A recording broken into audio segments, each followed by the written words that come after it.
here is the Tortured Poets Department, the anthology.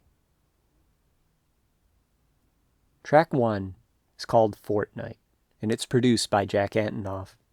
Taylor immediately begins the album with a song that has a feature, and I don't love that idea for an album that has 31 tracks. Like, Taylor, you have to have this formless mess be bookended by two things, and you can't have it bookended when you're sharing a track with someone. It just doesn't work like that. Like, what you're creating needs these guardrails, and you need to set the tone in the first track, and you need to close the book in the last track. And that wasn't done either time on this. But the way streaming is set up is you put your best song first, and that's going to chart the highest because people are going to start the album on track 1. And so once again, the money outweighs the art. And that's nothing new if you're a Taylor Swift fan, so you just accept it as it is. And you build your own playlist where Fortnite is track 18.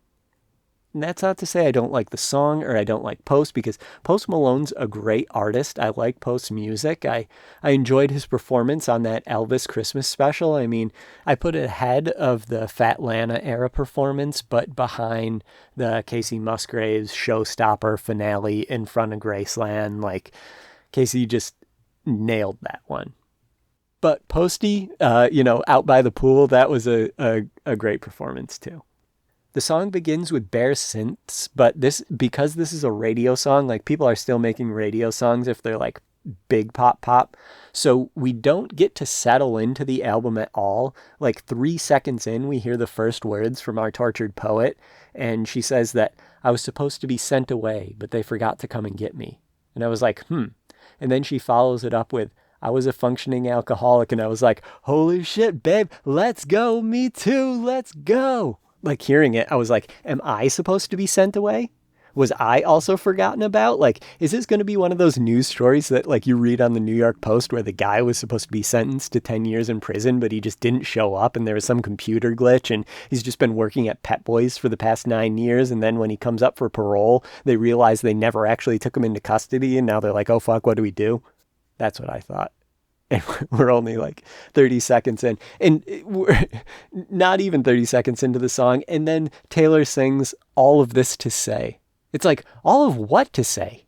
You've said like 19 words. All of this to say. But the full lyric is, all of this to say, I hope you're okay because you're the reason. And I love it so fucking much. It's like a callback to the All Too Well, some actress asking me what happened. You. That's what happened. You. When Taylor sings, I took the miracle move on drug. The effects are temporary. It's like many such cases. I can't count the times that a girl has said to me, now that I'm over him, I can just, look back on it and laugh. And then 4 days later, they're like, I genuinely think he's checking my socials, and before you ask, no, he doesn't view my stories, but, like, sometimes he's also posting things that seem to be a reaction to what I'm posting, and my account isn't private, so draw your own conclusion.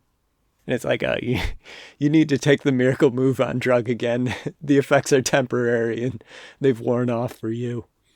It's like that miracle drug that Blondie's talking about is the COVID-19 vaccination of existing as a lover, where, like, you got to come back for your 9th booster just to stay up to date. And hence there's the refrain of, I love you, but it's ruining my life. And it echoes, since loving someone isn't enough. If they can't return that love, if they can't reach out to you, if they can't listen when you extol that love, it's a life-ruining passion. And Posty sounds great on this song. It's the type of song that people thought Snow on the Beach would be, when Snow on the Beach was actually just like Lana in the other room. And she's like, do you want me mic'd up? And they're like, no, just vaguely think about the lyrics and we'll pretend you're on this song. Where, Lana was sitting next to Taylor when she recorded this. Can't you hear it? and the bench is like creaking under her weight, and that's the only way you know. I didn't say that. She looks good now. I saw her at Coachella. And all right, so while you hate me for that last comment, let me just be a little Alex Jonesy about my mailer situation. And maybe just mention that the slowed down portion of the 1975's Hard Out is in Fortnite. Like, I'm not saying anything else, but if you don't believe me, slow it down yourself. I'm dying. Oh my gosh. Lana cursed me. She really is a witch. I need more beer. Hold on. All right. I ate a McDouble and said a prayer to Harry Dean Stanton, and now my voice is back. Lana has restored my voice. Sorry, witchy woman. I will never speak ill of you again. Or maybe it was God, like, do not give them more theories about the 1975. You're creeping people out even more than before, where you're like, oh, really? It's a slowed down version of Hard Out? You are a weirdo. Like, what happens when you play the record backwards? And so for this album, there's also this weird Alexa feature where if you say to Alexa, I'm a tortured poet, then it starts playing like commentary that Taylor recorded from the album. And I learned this not because like someone told me about it or Taylor posted about it, but every now and then I just look to my Alexa and I say to it, I am a tortured poet. And then that's in hopes that T. James Reagan will then be put higher up in the algorithm so I don't have to compete against books about Ronald Reagan. They'll be like, oh, no, they're looking. He's looking for the tortured poet T. James Reagan. Let's put that above the Ronald Reagan book. Anyways, I asked Alexa about this, and Taylor had this to say about Fortnite. She said, Fortnite is a song that exhibits a lot of common themes that run throughout this album. One of them being fatalism, longing, pining away, lost dreams. I think that it's a very fatalistic album in the way that there are lots of very dramatic lines about life or death. I love you. It's ruining my life. These are very hyperbolic, dramatic things to say, and it's just that kind of album. One would think that since Move to Florida is repeated on track 1, we'd segue into the Florida song she recorded right for track 2, but instead the second track is the titular track, The Tortured Poets Department, produced by our pal, Jack Antonoff. The image of a typewriter plays a crucial part in this track, and Taylor keeps pandering to me singing, but you're in self-sabotage mode, like, oh Blondie, don't you know it. The main reason why the typewriter is important is that I have an encyclopedic knowledge of shit that Matty Healy says, and this serves no purpose because Matty doesn't even remember what Matty says a lot of the time, but when I heard her singing about the typewriter, I immediately thought of this quote, and it goes, it's not that there's any kind of, like, romance to having a notebook, but I really like typewriters as well. I don't have one with me because it's really impractical, but the thing is with typewriters or with writing pen to paper, there's kind of an element of committing that goes on with the ceremony of it. Therefore, it requires you to concentrate a bit better. Considering I know literally nothing about Joe Alwyn that is not directly related to Sally Rooney or Yorgos Lanthimos or Blondie, I don't think that he has a typewriter. You know, it would make more sense that she would be in possession of his stuff instead of Maddie's stuff, where like Maddie's been living out of a suitcase for 3 years straight now, and I can't imagine I could imagine him like buying a typewriter and then just like placing it in Taylor's apartment. He could be like, oh, you know, like the way you talk about Joe Alwyn, he was essentially just a typewriter sitting in the corner there. So you can just call the typewriter Joe. And when I'm not here, you can pretend like you're rekindling that love. In the Tortured Poets Department, Taylor asks, who else decodes you? And that's kind of sweet because her fans use decoding as a love language. So if she reflects it back on her partner, it shows how dedicated she is. And they're always saying that like Taylor isn't self-aware or doesn't have a sense of humor about herself, but like genuinely made me laugh when she's saying, you're not Dylan Thomas, I'm not Patti Smith, this ain't the Chelsea Hotel, we're modern idiots.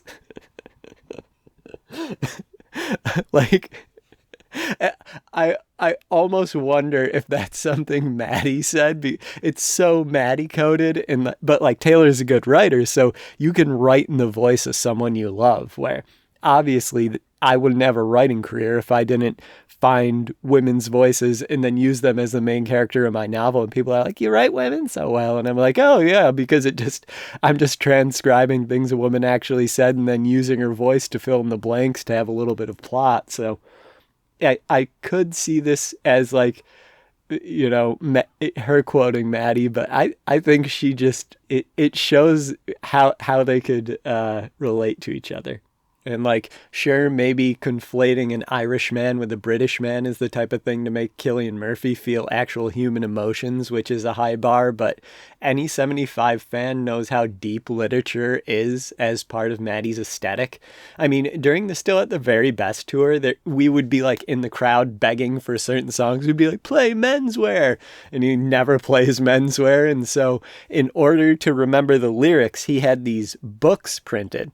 And since the stage is a house, he would go up the stairs, go to the bookshelf, look for the Menswear book, take it off the shelf, go down the stairs, and then perform it for us, while reading from his manuscript of these lyrics. And it's just like such a Maddie thing to do. And unfortunately, with that great line about Patti Smith also comes the much maligned, all right, I'm going to read this for you, but it gives me no pleasure. You smoked, then ate 7 bars of chocolate. We declared Charlie Puth should be a bigger artist. I scratch your head. You fall asleep like a tattooed golden retriever. I mean, no way around it. There's rough writing. Like, pull that one out of the typewriter and put in a fresh page if you're writing that. But it's just like she should know, like, Charlie Puth is such a sonically disgusting name. It's like the Imogen Poots of music. But since Mailer thought that Charlie Puth should be more famous, I listened to him, and I absolutely loved his anthem for boys who are given just enough attention to keep them as yearners. And it's like in the form of a Dua Lipa-ish song, and it's called Attention. And you know what? I'll go with my tortured poet best friends here, and Charlie Puth should be a bigger artist. But with a stage name, I mean anything else. Anything. Charlie Puth. Ugh. It'll make you grow hair on your back if you say that 3 times. But then it does get way better. And as Taylor sings, "Who's going to know you like me?" it really connects because Maddie's experiences are so unique to like everyone except for Taylor. And so he can know her in a way that anyone else who like didn't sell out 2 straight nights of Madison Square Garden can know that. And it's like there's this understanding that like she even goes back and says it, where she sings "Gonna hold you, gonna know you," and then falls into the winking "Gonna troll you." And I just find that so sweet. Like, it reminds me of that. You remember that Miranda Crossgrove clip that went out around in, like, during the pandemic, where she was on Whitney Cummings' podcast and she was like, "I do cuss a little." Like, Miranda's "I do cuss a little" is Taylor saying, "Who else is going to troll you?" She's sort of playing Maddie's game. And then also, like, their connection is that they have those common threads where when Taylor's saying, "You told Lucy you'd kill yourself if I ever leave, and I said that to Jack about you, so I feel seen." It shows these two just made sense together. Although I must admit, referencing Lucy from Boy Genius is so funny because of the 1975 fandom and the girl retard tweet that lives in infamy. That's like one tweet I'm not going to read for you here because there still could be undercover Swifties listening to this. And we all saw how it went over for Maddie with that girl retard tweet. So I'm not repeating that on my podcast. I'm probably going to go back and like insert bleeps where if you hear bleeps, it's something that I cut out because even though I know that no one listens to this podcast, like someday some Swiftie is going to get bored enough that she finds this and does some outrage archaeology on me. So I'm just going to put bleeps in there, and you'll just have to guess what I was saying. And then there's this part I connected with where Taylor was singing, "At dinner, you'd take off my ring of my middle finger and put it on the one people put wedding rings on. And that's the closest I've come to my heart exploding." And it made me think of that paper rings declaration from Lover that I like shiny things, but I'd marry you with paper rings. Then midnights you're losing me, she says. I wouldn't marry me either, pathological people pleaser. And let's not get ahead of ourselves here, but let's come back to this ring concept when we get to Fresh Out of the Slammer. We're not there yet, though.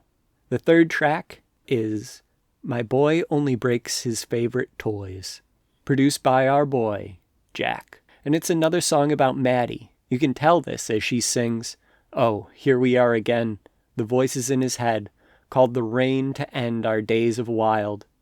Going from the trolling line at the end of the last song into this bemoaning regret, it's like, yeah, that's what happens when you troll a large audience.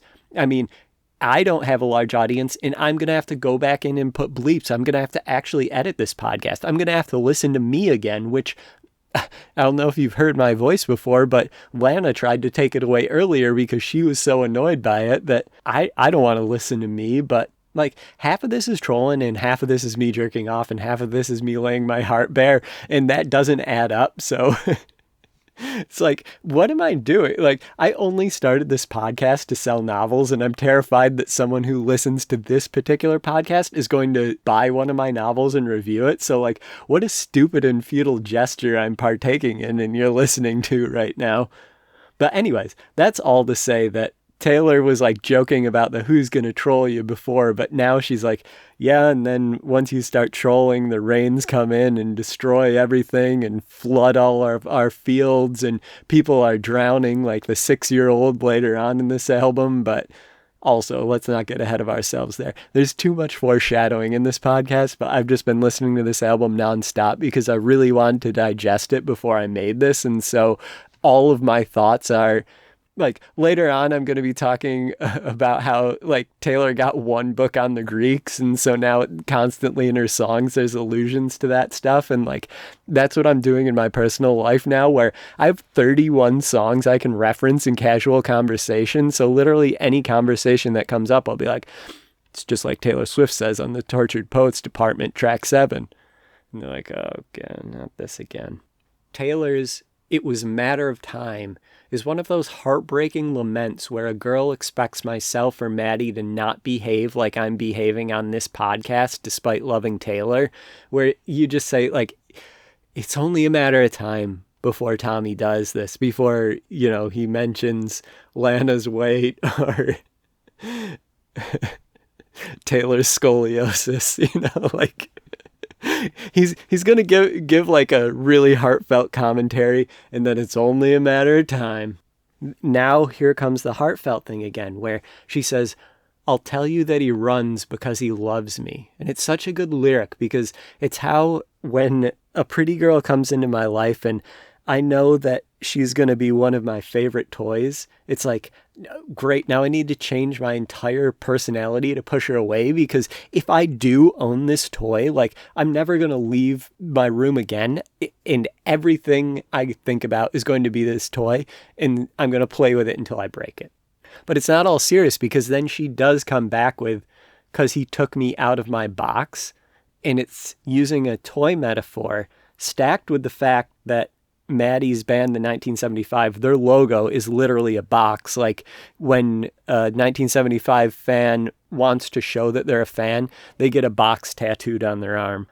And I guess a boy could do it too, but I'm like one of the 9 guys at the concert where in Madison Square Garden, when they let you out, you have to like go down this like spiral staircase if you don't want to wait for the escalators, and it was literally just like me and like 400 girls in Brandy Melville just doing circles down the staircase. I was gonna like fake an ankle injury and think like one of these girls has to have empathy and will carry me down romantically, but I did not, because I want to be invited back, and I don't want to be banned from Madison Square Garden.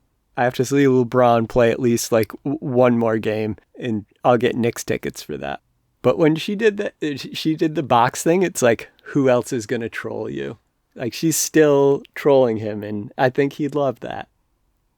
The song's about being someone's favorite toy until they break you and then don't want to play with you anymore, which is how a lot of us in relationships where we're so valued by the person in the beginning and then all of a sudden they break us or devalue us in their mind. And we're still clinging on to like that, no, you should have seen them the first time they saw me. They'll come back to that. They'll get right back to that. It's going to happen.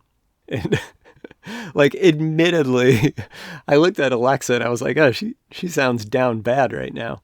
And then the fourth track went right into it, and it is called Down Bad. And it's over a lazy Jack Antonoff instrumental, and once again has fatalistic lyrics, and she sings, fuck it, if I can't have him, I might just die, it would make no difference. And if that wasn't dark enough, she declares down bad, waking up in blood. Or it's like, oh, Blondie, my sweet little alcoholic. But this is a song where the tone of Tortured Poets really sets in, and you start to see the dark academia of the typewriter, of the magical trinkets, and of the violence. It's like, Donna Tartt, come out of your Howard Hughes literary mansion and come listen to this record with me, Matty, and Taylor, and we'll give Travis more screen time on his Nintendo Switch so he won't bother us. We'll just talk about the secret history and drive around Jersey. And there is a secret history here.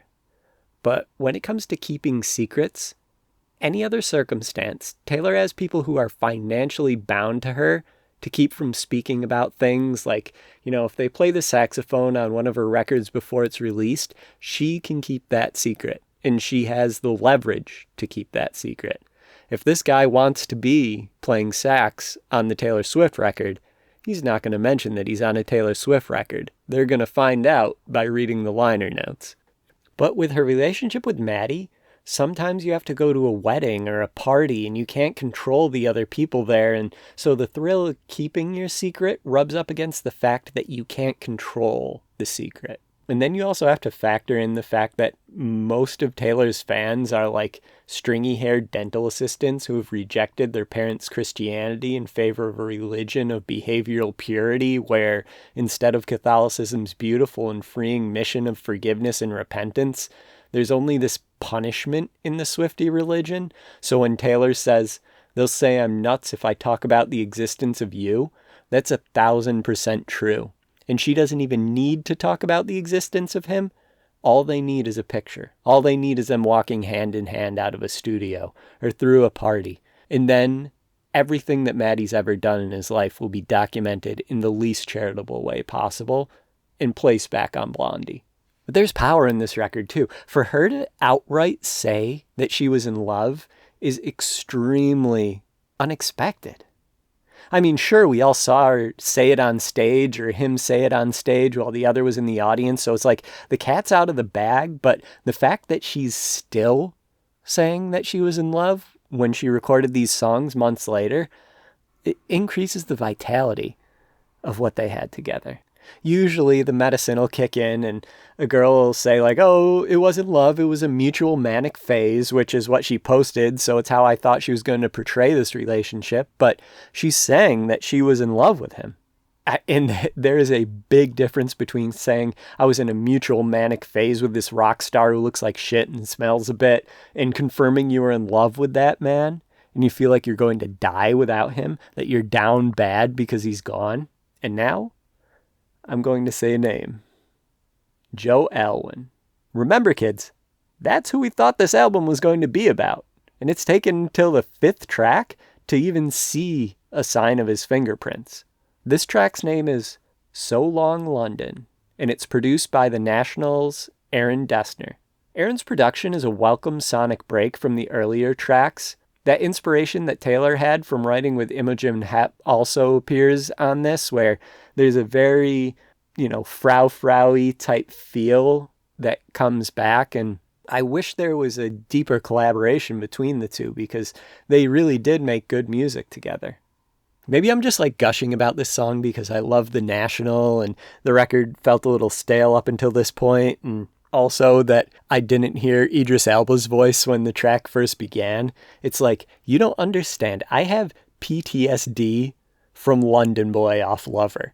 That song is the type of pure cringe that can only be replicated by like watching Andrew Tate videos. You can feel the cringe in your bones, and then there's like a silly accent that makes it even worse where it's intolerable. And so I was so relieved that there was no Idris Elba to be found whatsoever, and Taylor speaks in her normal accent. And basically, So Long London is a lament and one final look back. The fairy lights of Lover are mentioned. There's a discussion of pulling him tighter as he drifts away.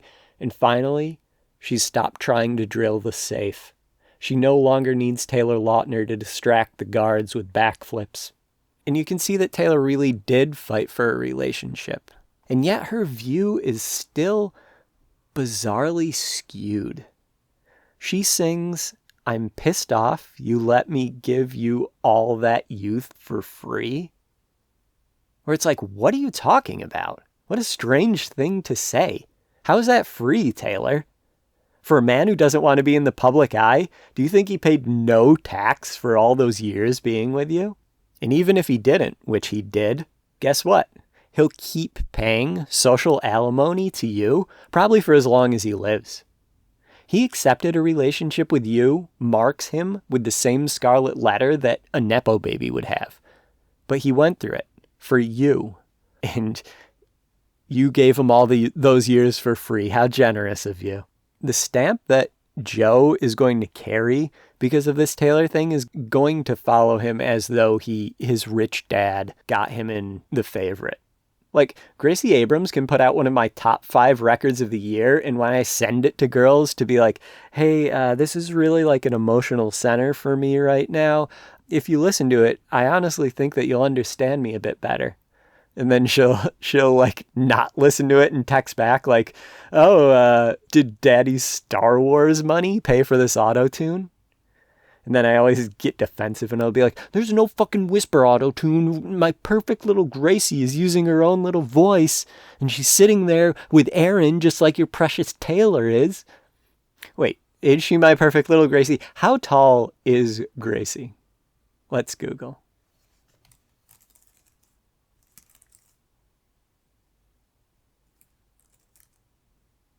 She's 5'5". She's 5'5". My little teacup, my tiny teacup, Gracie Abrams. Let me just hold you in my hand and we'll just...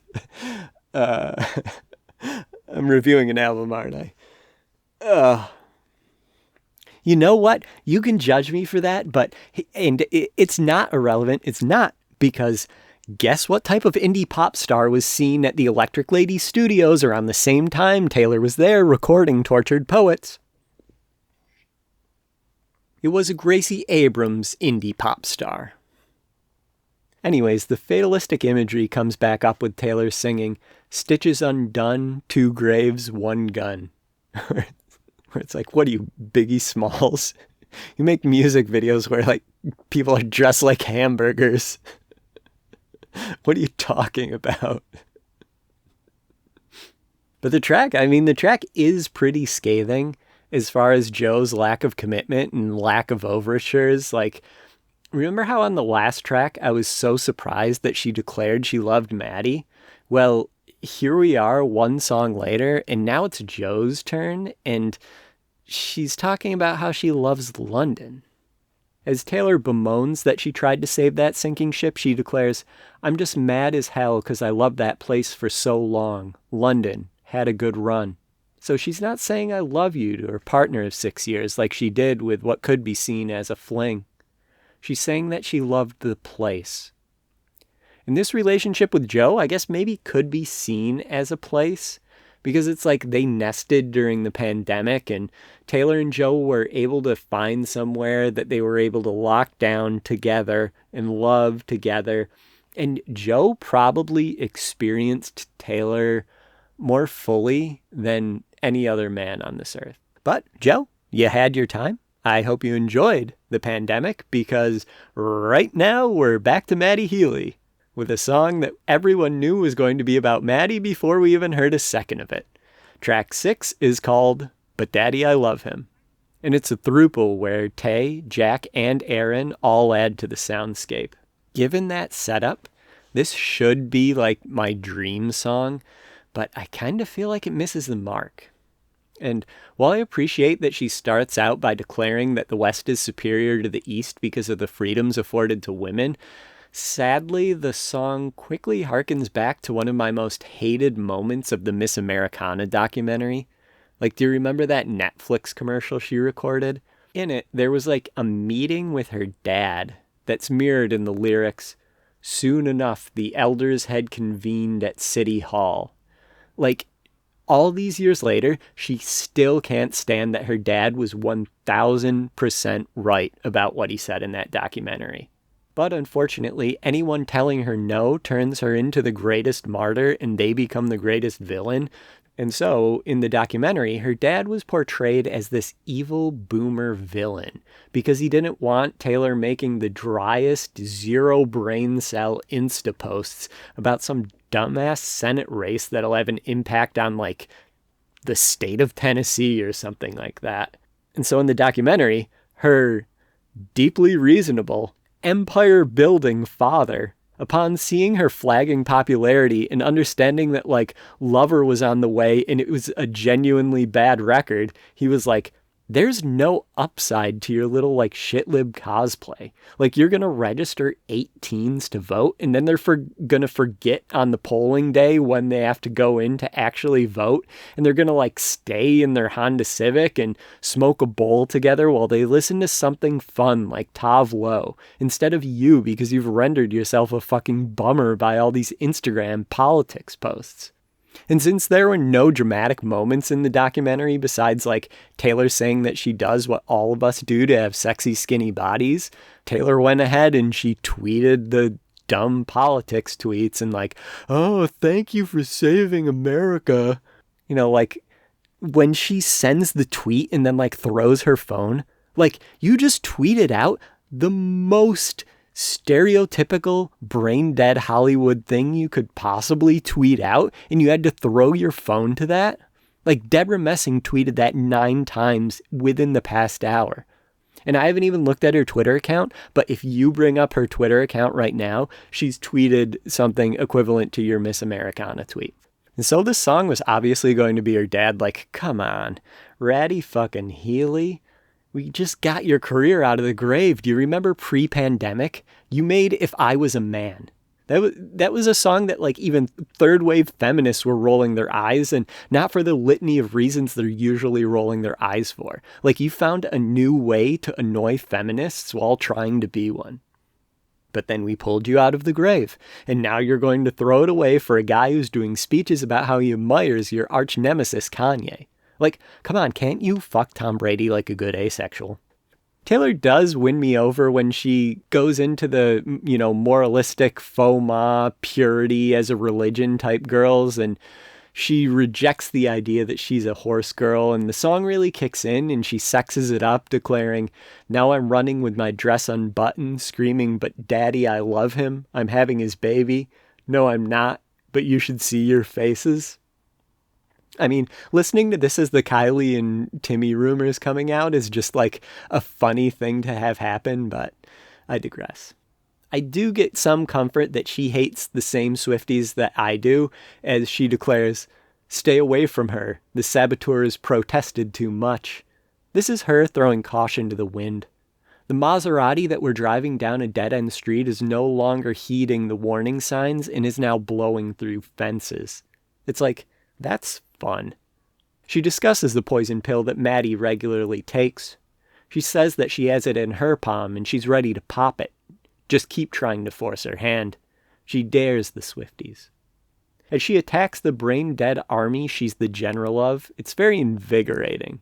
I'll tell you something right now. I'd rather burn my whole life down than listen to one more second of this bitchin' and moanin', she declares. And it's like, finally, yes. And I was even more excited because, all right, this part is inside baseball, but Taylor directly goes at one of the most brain-rotted Swifties who has the beyond parody X name of the Swift Society. And then in parentheses is inclusive version.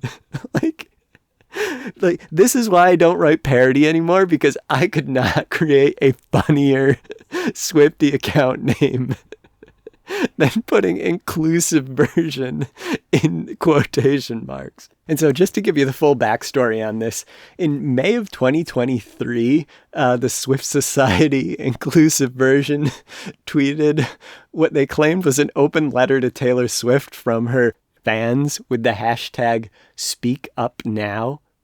And like I said, I would never be able to write satire this funny. It's too perfect. I'm going to find the X post and I'm going to read it to you because, it's so good. Dear Taylor, as concerned fans, we are writing to express our disappointment regarding recent events. You've been recently seen with and have welcomed to your stage Matty Healy, the frontman of the 1975. He has been involved in acts and controversies that deeply trouble us, from engaging in racist remarks, making offensive jokes, and admitting to watching degrading pornography in which people of color are being humiliated and assaulted. His actions contribute to the perpetuation of hate and stereotypes and objectification, which targets and hurts some people from the... There's the most amazing laundry list. From the Jewish, Black, Chinese, Hawaiian, Inuit, LGBTQ plus communities, as well as the ultimate minority, women. While individuals have the right to make their own choices and form relationships, we believe that it is essential for those in the public eye to take a stand against discrimination and hold themselves and their associates accountable. #SpeakUpNow. Like, think of the Hawaiians, Taylor. Matty Healy is like 11 Pearl Harbors. How great is that open letter? Like, it got Blondie so mad. Where she's like, what's that? I think I've quoted this before, where there's that, when they remade Gossip Girl inclusive version, and they like, oh, it gets worse. Jamil just defended you, or whatever that quote is. Like, that's what Swiftie, like, looking at this thing, she's like, oh no, these are the people who are normally, like, going after Jake Gyllenhaal for me, and now that I see what they actually look like, they're so disgusting. But back to the song. She tosses in, all right, this is like catnip for me. She tosses in, "We came back when the heat died down." And I was like jumping on my office chair at this point, because I was like, I told you guys, everyone said that I was a crazy lunatic. They were all telling mailers that we did not believe in science, but we had the science. We were looking at the science. We had the documents. We were not delusional. We were observant. Taylor declares he was chaos. He was reverie. And I love it. And I bet Matty loves it. And then she sings, "If all you want is gray for me," and Joe Allen probably hates it. He's like, come on. He's like that heart where you can't tell if the heart is like white or gray, and he's just the gray heart. He's just like this Eeyore ass. Like, that is literally how he's portrayed on this album, is Eeyore from Winnie the Pooh. And you can see that how fun this relationship was for her after those gray London clouds. Like, she was going crazy that the safe option was gone, but then there was an unsafe option. And through that unsafe option, things stopped feeling so static, and she was reinvigorated by it. The poetry flowed, the ink spilled. And from that, we get the 7th track, the very non-Taylor Swift title, fresh out of the slammer. And it begins with like this Angelo Badalamenti type twang, and it's produced by Jack Antonoff. In it, Taylor declares, "Splintered back in winter, silent dinners, bitter." Like, oh. Joe Allen is just like, all right, yep. All I want for you is gray, silent dinners, bitter. Like, everyone else sort of gets like an impassioned fuck you, and she's literally just like, you fucking bowl of gruel on the dinner table for the 90th straight night. And she's referencing these dinners in winter, but then she didn't split until April. And so, like, she was in the slammer. If you're having cold porridge dinners in the winter and you don't get out of that relationship until April, you might as well be in that jail cell. But then, amazingly, the song like shifts on a dime, and we're back to Matty as Taylor declares, "Fresh out the slammer, I know who my first call will be to. Fresh out the slammer, camera flashes," and the camera's flashes. She's coming out of the studio with Matty. "Welcome bashes," the parties they attended hand in hand when she was wearing that green dress. "Get the matches." She started carrying matches for her boy when she didn't need them for Joe Alwyn and was afraid to leave matches by him because she didn't want him to self-immolate like all those guys are weirdly doing on the news. "Toss the ashes off the ledge." Either, she's trying to hide that she had Matty over, or they're tossing Joe Alwyn's self-immolation ashes off the ledge where they're just like, Joe found the matches and set himself on fire. Typical depressed guy shit. Just throw him off the ledge. And then she continues, "As I said in my letters," and now this expands the time frame. Like, as I said in my letters, you send the letters while you're in the slammer, and in the slammer is gruel dinner with Joe Alwyn. So she was sending letters, and yes, people don't communicate with letters, but the girly version of the letter is the massively long voice WhatsApp or block text messages. And then I get even more excited because she's like, "I will never lose my baby again." Like, again. "I'll never lose my baby again," implying that she maybe has him back, or like she lost him before because they've been falling in love in stages their whole lives. And there's just, the canvas gets bigger again. She's expanding the time frame of this very short situation into exponentially larger realms. Like, "I'll never lose my baby again." Your baby you're having a baby with, not really, but you should have seen your faces. You can hear Taylor smiling as she declares, "Watched me daily disappearing." And instead of like the way that Joe is disappearing from her life, she's disappearing just for a glimpse of his smile. Like, they must have been meeting up. They must have been FaceTiming in a, dark corner somewhere just for a glimpse of his smile. She continues, "All the nights you kept me going, swirled you into all of my poems." And it's like, yeah, no shit. We've heard how deep he is into all of this work so far. I was like, the entire record can't continue like this. Like, she's going to kill him off in, episode 9 or something like that. Like, she can't just go an entire season and then have a second season and still he's a main character there. And then she does an early tease of her own, like how I keep saying like, "Oh, well, more on that later." Trying to entice you to keep listening, and then the podcast only gets worse, and I'm like, "Oh, well, more on that later." You're like, I think I've already had way too much. I think this is like a 31-track podcast that we're making right now. And in that early tease, she declares, "Now we're at the starting line," when they will be singing the starting line later on in the album.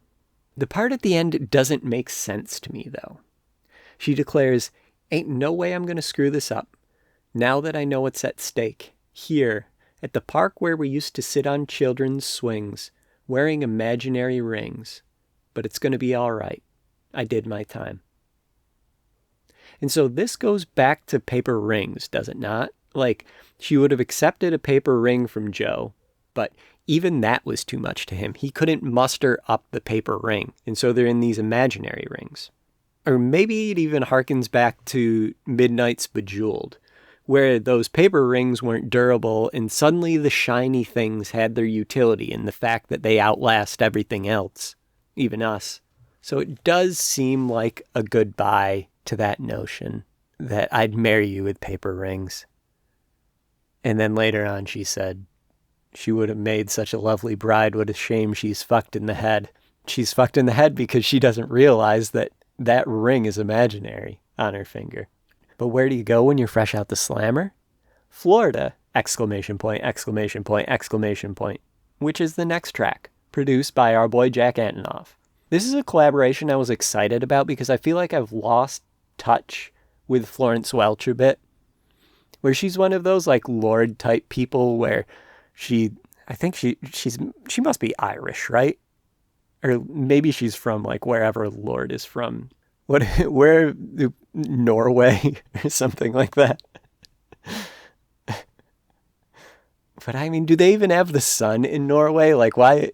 Maybe that's why she was like so obsessed with solar power, because like as a Norwegian, she's like, holy shit, they have sun in the other places. I know nothing about Norway at all, and I don't think Lorde is actually from here. I think I'm getting the country wrong, but that's the type of research I do on this podcast. In Florida, exclamation point, exclamation point, exclamation point, Taylor sings, "My friends all smell like weed or babies." And this is her getting her Swifties back. Like, this is a rallying cry for all of like the barren womb Swifties who are single well into their 30s because they were too busy sewing pussy hats to take a dick, you know? So she can say like, oh, they're all doing drugs or having kids while I'm just here updating the documentation. Like the sad life of a Swiftie. And so she pulls them back into the fold, like, okay, yes, I called you a Stacy and a wine mom before, but come on back. Even though, like, you're probably outraged by Florida, and so maybe I'll just pander to you a little bit, since, like, the state alone probably causes you to start knitting another hat. And then when Florence comes on, the song goes from, like, kind of funny to so cinematic. Like, honestly, it's giving No Body, No Crime vibes, especially with Florence singing, "And your cheating husband disappeared. Well, no one asks any questions here." Like, I'm sure you're aware that No Body, No Crime is a song I obviously like, considering I tried to convince the Gaylors to force Taylor Swift to date Alana Haim, so I'm a big fan of that type of music, and with Florence coming in with this cinematic feeling is just... it really did it for me. And then the drums come in and they're so fucking good. And I don't know if that's like the plus machine or if it's Jack's drum machine or whoever made that choice. You are a genius. I'm almost certain it was Jack Antonoff, and I'm trying to win him back after I think I was a little shitty earlier in this podcast to him. And I just want to promise again that I will not try to break up his marriage because I think they're a cute couple together. And the song's cool because Florence's voice has like such a dynamic range compared to Taylor that the album absolutely blooms when she appears. And it's like an organic collaboration. Like, this doesn't feel like it was put together by some A&R going like, oh, you know, we got to get Florence out of the grave, and she won't do a Miss Americana documentary where she pretends to vote for, you know, some Irish politician. I don't even know how that works there. It doesn't seem like it's going well based on what I've seen. You guys got to, you know, start fucking a little bit more. Naturally create your own population, or they're going to start adding to it by any ways they can find. And then after Florence's verse and the hook, there's this moment where Tay and Flo are like switching verses like a Pale Styles P and Jadakiss would back in the Lox days, and it just works so well. When Taylor delivers a challenge of "fuck me up, Florida," it seems like one of those careful what you wish for moments, but maybe this was post Matty and she was looking for a life destabilizer again. The song ends almost too early, where it's like, I want more Florence. Like, bring her back, put her on the next song, extend this song. I just want more of how I felt in with those drums. And this song is incredibly alive compared to so much of the Joe Alwyn-y type songs on this, where it really did it for me. And so I felt reinvigorated by the album. It's the perfect track 8.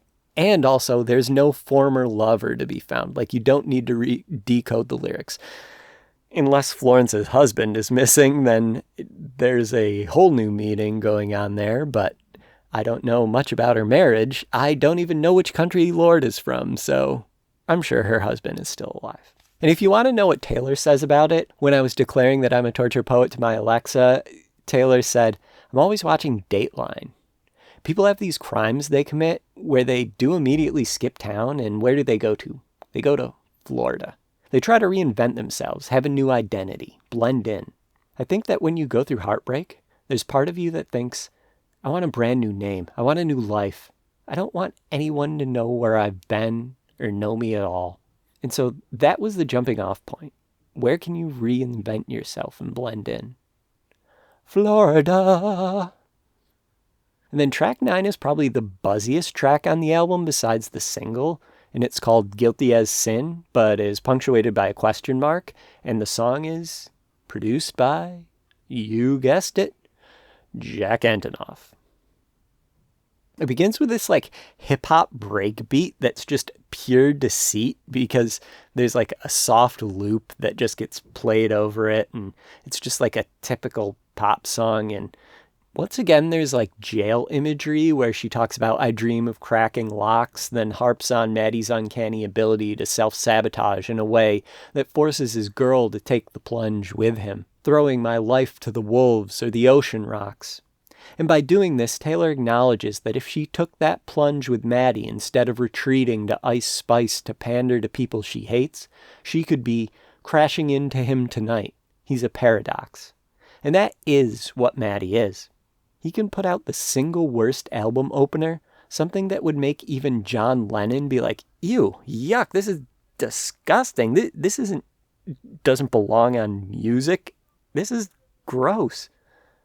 In the form of the notes on the conditional form intro with that little gremlin Greta. But then he can also go on a rant that I saw first person where he declared Kanye his inspiration, and this was before the widespread anti-Semitism being a pillar of the progressive movement like it is today. Like, Matty is a paradox. And then once again in this song, the rare horniness that Taylor is sort of like discovered comes out as she wonders, what if he's written mine on my upper thigh? And that's like a sexy image. But like any good dark academia novel that has sex and the threat of death, we also get an allegory to literature. This time it's The Shining. One slip falling back into the hedge maze, what a way to die. This is Taylor being driven insane by circumstances and freezing to death in that maze as her deepest emotion, her need for vengeance, claims her. Once again, the lock and key comes into play with Taylor declaring, I keep these longings locked in lowercase inside a vault. And if you've read the sequel to The Shining, Dr. Sleep, this is how Danny deals with all of the shine that he has, where he locks it up in these boxes and padlocks them with chains. And, okay, I'm not going to continue on with an extremely blasphemous Christ allegory. Like, stick to your trashy Stephen King novels. Don't blaspheme on your songs. But to end on a positive note, though, when Taylor sings, they don't know how you've haunted me so stunningly, I swear, like, in the back of my mind, I could hear that curly-fried, blondie, little girl voice singing Haunted somewhere in the distance of my mind. We get to a more up-tempo song on track 10, Who's Afraid of Little Old Me? And this is produced by, you guessed it, Jack Antonoff. The statement, you don't get to tell me about sad from that promo image I discussed, is sung over this track, and once again, the fatal imagery is here. By this point, I was struck, like, this is such a wild concept for her to have, because, like, I think the only time the average Swiftie thinks about death is when they accidentally sit on their yappy dog and crush him, or they get their cholesterol results back. Like, other than that, they're not thinking about death. And then Taylor is over here singing like, if you wanted me dead, you should have just said nothing makes me feel more alive, so I leap from the gallows. Which is like wild to hear in a Taylor Swift song because she used to be so protective of her brand that she was like the type of idiot like Kamala Harris who would liken someone getting a Subway sandwich with 2 Jamaican gentlemen to like a modern day lynching. But in this song, I absolutely love there's this like bewitching scream of who's afraid of little old me. And then there's like this under her breath threat that follows it. And it just works so well. It's such a nice little like piece of the song. Then Taylor sings, the scandal was contained. The bullet had just grazed. At all costs, keep your good name. You don't get to tell me you feel bad. Where you can feel the anger there. Now she's like, fucking great. Now I have to hang out with Ice Spice like I'm shooting an interminable Dunkin' Donuts commercial as though I'm Ben Affleck trying to escape a rewrite session for the sequel to J-Lo's now camp classic, This Is Me Now. Man, but then she sings, is it a wonder I broke? Let's hear one more joke. Then we could all just laugh until I cry. And it's literally what has happened with so many girls where I'm like, hey, here's my new novel where I make fun of everything you hold dear. Also, you're the main character. Like, I had to stop writing satires for a while because I was tired of my pages having razor edges. But still, it's bonkers how dark Blondie gets on this shit. Like, Blondie, what do you mean, don't worry, folks, we took out all her teeth? Like, what costume are you going to put on when you perform the Toothless Descent from the Gallows song during the Eras tour? You're going to look like a fucking member of Motionless in White for this song. I mean, are you sure you don't need therapy? Are you sure you feel very sane? This song is bonkers. So I guess for pure shock value, that's the perfect track 10. Where like, we're falling asleep and then it's like, wait, did they just remove Taylor Swift's teeth on this song? Like at that point, it's like, we're a third of the way through this album and, 50% of the way through this podcast. And Taylor has said more shocking things than I have. And I'm supposed to be the edgelord here. Like on first listen, I was going through these songs and I got to this one and then saw like 6 songs away that there's a Clara Bow song. And I was like, based on the last podcast I released about Babylon, Taylor might actually sing, I've worked so hard and now I want to play hooky. I fucked up so bad they're going to pour acid on my pussy. Like that could happen. That's not out of the question here based on how Taylor's singing these songs. Okay. All right. I guess I won the bitch what the fuck moment back from Taylor. But I have to admit, once again, Taylor actually got me to laugh out loud in one of her greatest moments of self-awareness she's ever expressed, where she sings, so tell me everything is not about me, but what if it is? It's like, do you remember in Royal Tenenbaums where Owen Wilson plays that author character where they're like, what's the new book about? And he's like, everyone knows that Custer died at the Battle of Little Bighorn. What this book presupposes is maybe he didn't? Like, that's literally the delivery of this. So tell me everything is not about me. But what if it is? It's like, wow, Blondie found a mirror.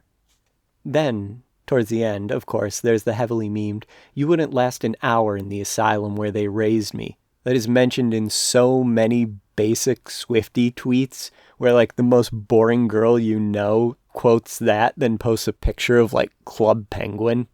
Whatever, it's normie humor. She had to throw them a bone because I was laughing about the, but maybe he didn't joke. So I think both normal Taylor Swift fans and Swifties got what they wanted here. And then she continues to sing, isn't that what they all said? That I'll sue you if you step on my lawn? And like, well, after we post this podcast, let's see. I'm purposely not playing clips of any kind in here just so that I can avoid the inevitable lawsuit that is probably coming.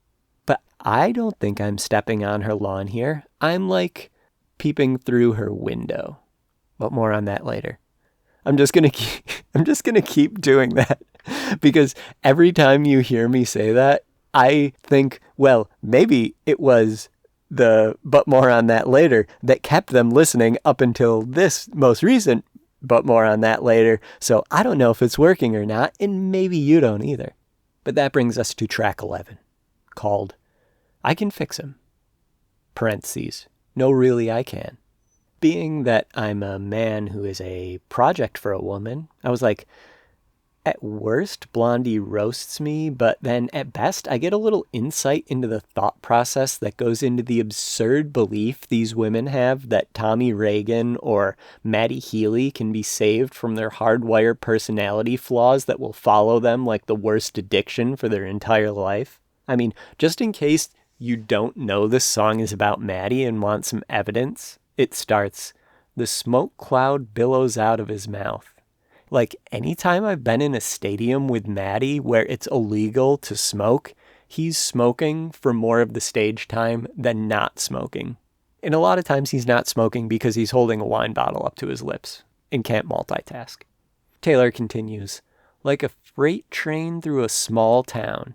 And once again, you know this is Matty. Matty is tormenting like every Swiftie who lives in a small town that's always plastered with those little flags that are like, in this house, we believe science and no human is illegal, and prosecuting your political opponents because you have no option but to run the Crypt Keeper again is actually a good thing to do.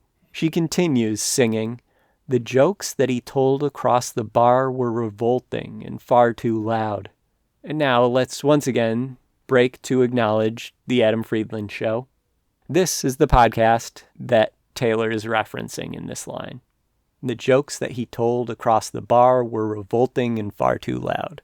Basically, she's probably wondering what we're all wondering, like, how does the Adam Friedland Show still have such high Patreon numbers even after Come Town was over? Or maybe Taylor's not really concerned with that, but basically what you need to know about the Adam Friedland Show is that it was originally a podcast called Come Town with Stavros, where you'll recognize Stavros. He's that big fat guy who the internet is disgusted by because he dated, what's that pout girl who keeps taking Jewish roles, but she's like a devout Catholic. Oh, what's her name? Norwegian Lord. Remind me what her name is. Rachel Sonnet. It's Rachel Sonnet. I didn't have to Google that. You probably heard me moving my mouse pad there, but I just remembered her name. It's Rachel Sonnet, and she dated Stav. And basically the Come Town podcast fell apart because of a breakfast sandwich, which that's a long story. And Stav got a foot injury and more complications added to it. And like that's the podcast that came of it was like a sort of like a sit down talk show where I'm sure all you Swifties are familiar with the Dick Cavett Show. It's sort of like the Dick Cavett Show, but with two dicks. And like I said, Nick is like a tortured genius who hates his life and any responsibility that his life entails. And Adam is the other dick. And Adam got cucked by Dasha, and we're on Dasha's side despite her being 1000% in the wrong. But I mean, you're a Taylor Swift fan, so siding with a woman 1000% in the wrong is certainly not a foreign concept to you. And there's like kind of a little beef where I don't know if Taylor and Dasha are beefing, because more on that later. And then also, remember how I was telling you about the Elena Velez dress in the Fortnite video? Well, Dasha had walked for her show, I would say maybe 3 months ago. And there was a bit of a scandal because very, very rude people on the internet were calling Dasha bald, where Dasha is not bald. She has a very nice, mature hairline. And just a suggestion, maybe you evil people need to practice kindness against a sweet little Catholic girl with an asymmetrical face and a laugh that flies on angel wings. I'm sorry, I sort of went into like a podcast inception there. I was reviewing an album, so I mean, I'm filibustering because we're at the ghetto gagger point of the program where Taylor sings, they shake their heads saying, God help her, when I tell them he's my man. And at this point in my initial listening session, I stood up on my sofa and I pumped my fist because I was like, hell yeah, Blondie, tell him. You know how many times a girl gave up on me because of my ghetto gaggery antics? more than once, which is probably unacceptable on my part, but I'm going to try to make it unacceptable on her part.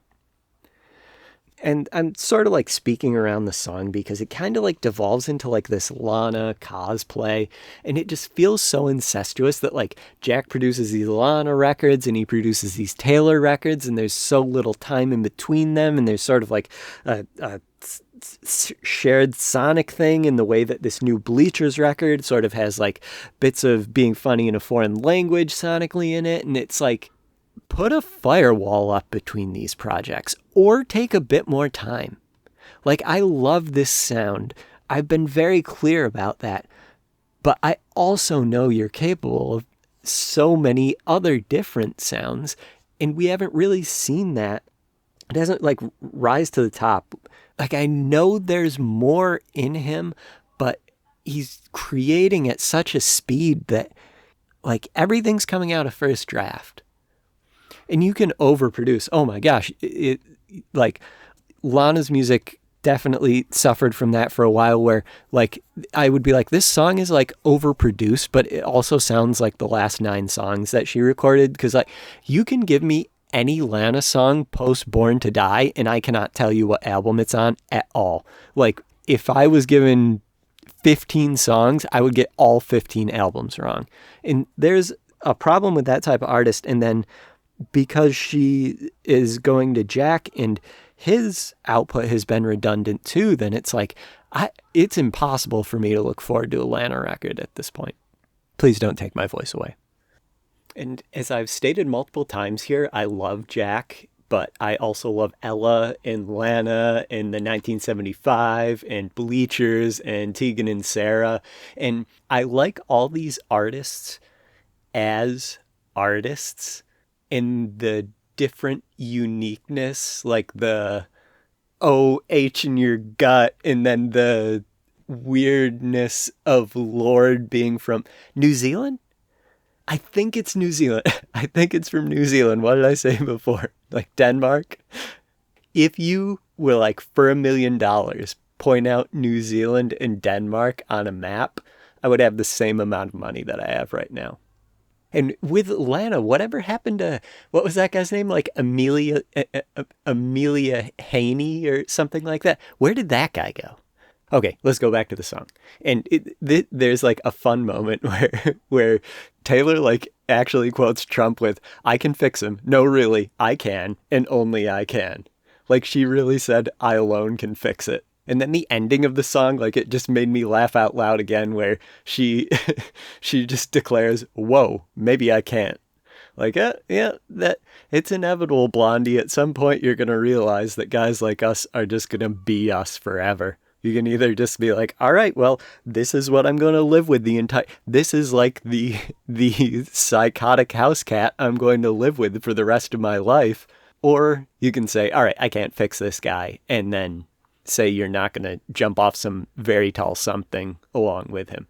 Track 12 is the confusingly named LOML, and it's all in lowercase. It's like, have you ever seen when they try to do like you make a person emoji out of letters? Like this sort of looks like a drowning guy, which I don't know if that was her intention on that. And the song is an acronym, and the acronym, one would say, loss of my life. I think that's what it is. But as she gets into the lyrics, you also realize it's love of my life. And the fact that we can't tell the love and the loss apart is maybe like a statement in and of itself. Like it's so hard to figure out, like, is this the love of my life? Is losing them the loss of my life? It's not the loss of my life if they're not the love of my life. So they're almost like intertwined, but they're also two completely different things. And if it's the love of your life, then you can't risk the loss. And in this track, once again, Taylor brings up the forbidden love as she sings, "Who's going to stop us from waltzing back into rekindled flames if we know the steps anyway? We embroidered memories of the time I was away." I wondered if we would get some fatalistic imagery on this one, and sure enough, Taylor sings, "Still alive, killing time at the cemetery, never quite buried." Then she sings, "In your suit and tie, in the nick of time, You low-down boy, you stand-up guy. And I think of that picture that was snapped of them at the party, slicing through the crowd, holding hands, an intimate moment amongst people, and Blondie can't control that. So that secrecy she values now is a voyeuristic picture, and we're looking through that window of our screen and seeing them together. And there she was with the love of her life by her side. And even in the song she sings, "You said I'm the love of your life" about 1,000,000 times. The bottom ends up falling out of this romance so fast down the song, and Taylor suddenly sounds desperate. I genuinely got confused as Taylor's saying, "You shit-talked me under the table, talking rings and talking cradles. I wish I could unrecall how we almost had it all," where it's a callback to his "I'm having his baby" line. And like, as a sociopathic art ho man, I've never dangled a baby like I'm Michael Jackson on a balcony. Like, I've never promised that. I know that I'm incapable of it. And like, for Matty to do that almost is, it's like humorous. Like, oh yeah, I'm sure that baby's going to have a really good life when you're on one side of the globe promoting your new record and she's on the other side of the globe promoting the new record. Like, what are you going to do? Hire Joe Alwyn to babysit it? Now, if Joe Alwyn promised that, I would totally believe it. If he was promising cradles, I would be like, yep, go out and buy the car seat right now. And maybe all of that was just rambling, because I really wish I could unrecall the fact that our poet laureate said, like, shoehorned in the lyric unrecall. Like, just wipe that from my memory as she's desiring to have it wiped from her memory. But this song has great lyrics, too. There's this part where she goes, "What a valiant roar, what a bland goodbye. The coward claimed he was a lion. I'm combing through the braids of lies.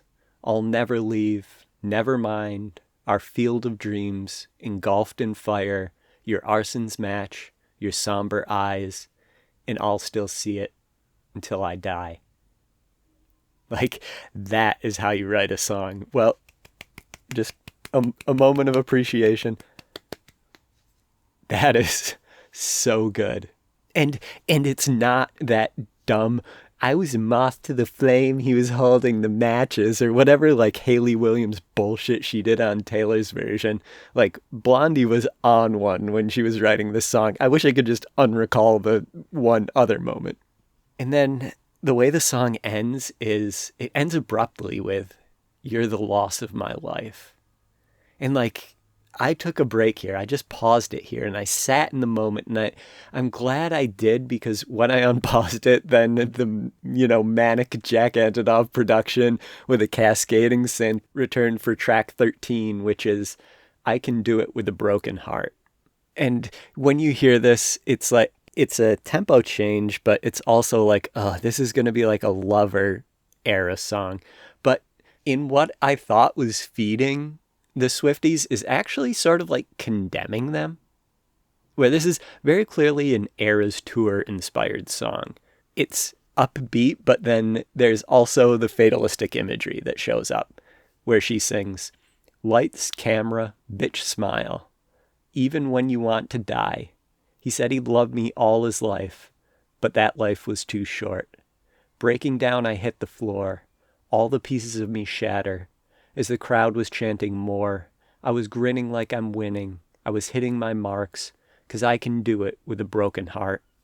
Taylor's someone that's been doing this for so long. Like, when I heard those lyrics, it reminded me of this clip of Vanessa Hudgens, one of our true unsung Disney girls. Like, we should just like sprinkle Vanessa Hudgens in every event, because it's like, yeah, Coachella is whack, but I need Vanessa Hudgens there and I like to see her content. And so like, when Coachella comes, it's Vanessa time. And like, side note, was she really wrong about that whole COVID read? I think we were a little too harsh on her there. Like, in the end, like, Fauci was essentially saying what Vanessa Hudgens was saying, but all right. Now Spotify's going to put a warning on this or whatever. I'm going to have a lawsuit from Taylor, a warning from Spotify, and then 9 Swifties in my mentions trying to get me fired from my job. Anyways, it reminds me of the Vanessa Hudgens clip where for a while, network TV was doing like event live musicals. And they got Vanessa for the Grease Live. And with live TV, the show must go on. Like, I don't even know if they have understudies. I think they just say, like, you got to be prepared at this date and this time. And it just so happened that Vanessa's father passed away right before Grease Live. And instead of, if there was an understudy, utilizing that or getting someone from the number of people who know Grease Live by heart and perform it on stage year round, there's probably like 100 girls that can do that. But Vanessa didn't sidestep it in any ways. And she has this showstopper number of there are worse things I could do. And the setup for it isn't flashy. She's just walking down this empty high school hall and she's clutching her books to her chest, and then she hits her mark and she hits her notes and she sings. And when she does this, no more than 24 hours after her own father's death, it's like this transcendent moment, and you can almost see her, channeling all those feelings as she's hitting the notes, but she doesn't collapse in, or nothing catches in her voice. Like, she's been trained to do this for so long. She hits her mark and hits her notes and delivers perfectly beyond what Grease Live should be for a network TV show.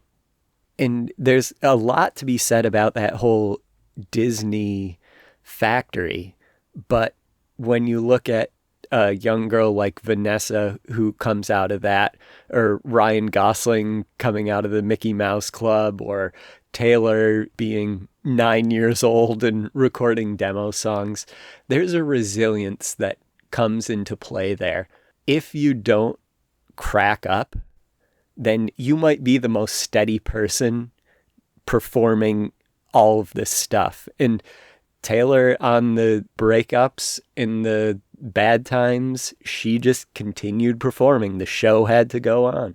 And it also takes that situation of when there's like a tragedy, like if Ariana wasn't one of those Disney girls, could she have continued on after what happened with her, or with what happened with Taylor in Brazil this year? Could it continue on if she hasn't been doing this for so long, if she wasn't in the machine for so long and understands these things happen? This is life. Because there are a lot of people who don't have resilience. If you want to see someone who doesn't have resilience, look up Alexa Nicholas from Zoe 101, and you'll see like a shattered husk of a human being. And she was in that same, Disney, Nickelodeon grinder type thing, but there was no resilience in her, and she allowed it to destroy her. Taylor's song is sort of triumphant in a way, because she's saying all these things happened and it didn't destroy me. In fact, you don't even notice how it's impacted me because I'm that professional. And so in her delivery, she's bright and shiny, but the lyrics are telling a different story. And it's almost like sometimes with Taylor fans who have been fans as long as I have, there's always that like machine element to it, where that's why like I can't tell if AI sang Speak Now Taylor version, because there is a machine-like nature to her. And she's almost not disagreeing with that assessment here. I love when she declares, "I'm sure I can pass this test because I'm a real tough kid. I can handle my shit." And it harkens back to when we were all singing, "You're on your own, kid. You always have been."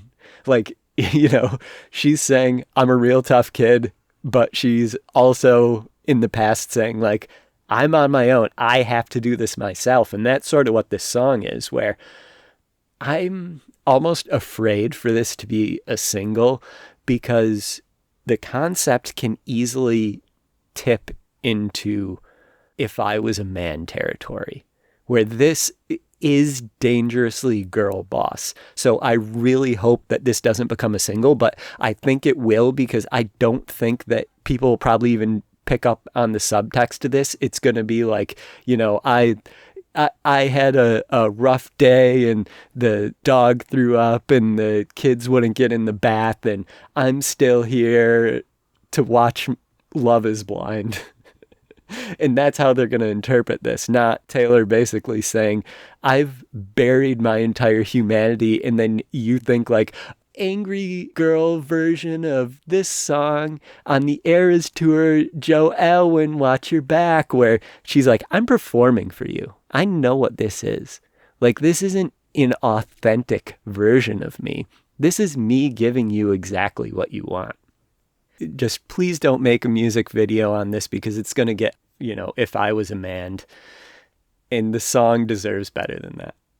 But sonically, this is one for the Swifties. And so I'll pass on it and I'll go to track 14, which is titled The Smallest Man Who Ever Lived. And immediately I thought of the 1975 lore where someone questioned Matty's height and he responded back, I'm 5'11".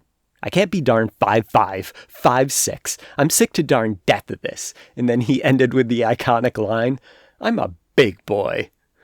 To which we've taken to echoing, throughout the entire fandom, where there was this tweet where it's like this, the shorter the front man, the better the band. And Haley Joel Osment, or I sound like Kendrick Lamar here, whoever this lead singer of Green Day is, Billy Joe Osment, whatever Billy Joe's last name is, he retweeted it where he's like, truth.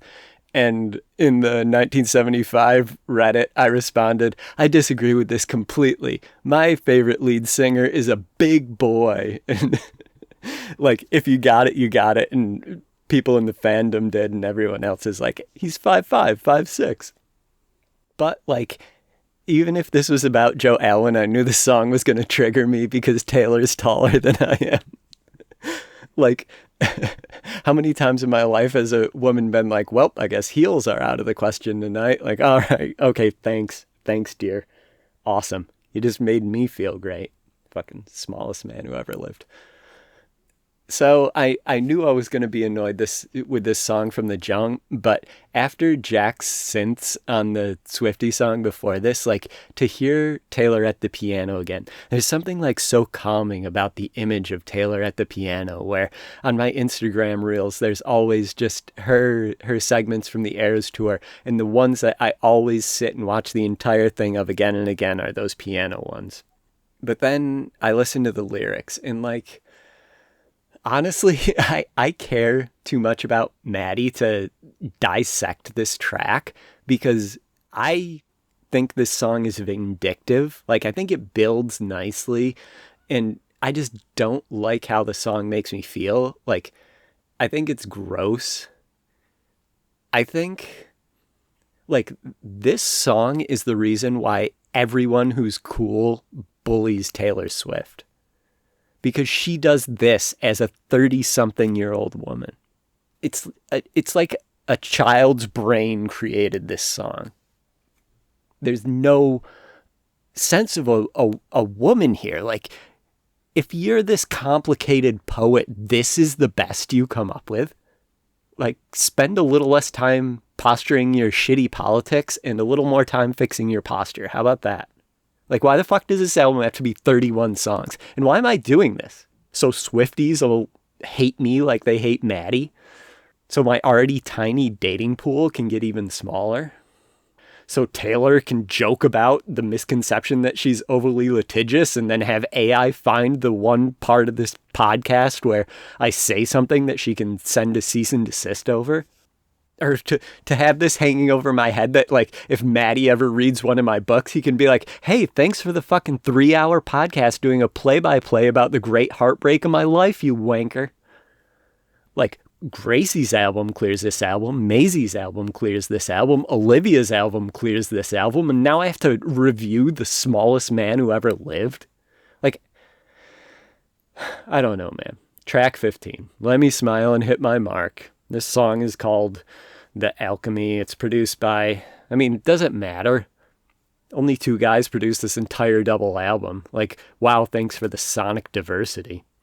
Like, that makes for a cohesive single album, but a redundant, skip-filled double album. Jack and Dessner's production doesn't even have that big of a gap between it. So it's like either of these guys could have produced this, where, all right, let's just run through it. We get another white wine mention, but this time she's playing to her audience instead of mocking them. And the lethargic track tries to take flight on the chorus, but never really does. And the lyrics are joking about heroin, which is like this classic 1975 bit, but without any of Matty's like crooked smile. So it just comes off as weird. Like, he's not picked up in 1,400 days and 9 hours and 16 minutes, babe. It's kind of his daily iteration. I don't know. I'm fucking bummed out, man. This bums me out. I'm gonna go to bed. I'm gonna write the rest of this tomorrow, because if I keep going, if I start talking about how I can't wait till Matty gets revenge, because every album of his isn't a grievance factory, so when he does this, it's gonna actually sound interesting, instead of being like, all right, what information did we feed into the robot this time? Who victimized her this time? Oh, she snapped back. She clapped back at the haters with this fucking Yahoo News ass clickbaity little song here. I mean, I'm going to stop here. This is halftime. You Swiftie idiots learned what that means this year, didn't you? Oh, it's halftime. I'm going to go play GTA and eat 7 bars of chocolate. Like, I'll be back. Or maybe I won't. Maybe this is the end of the podcast. I don't know, man.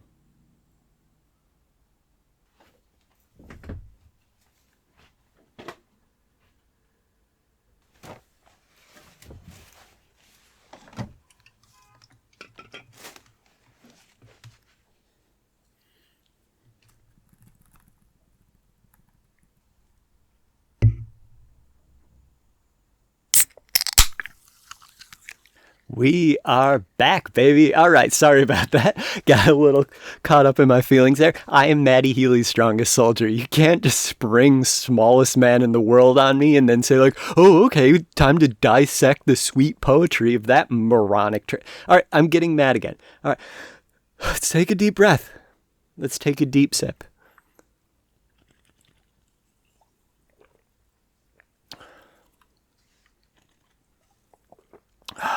Okay.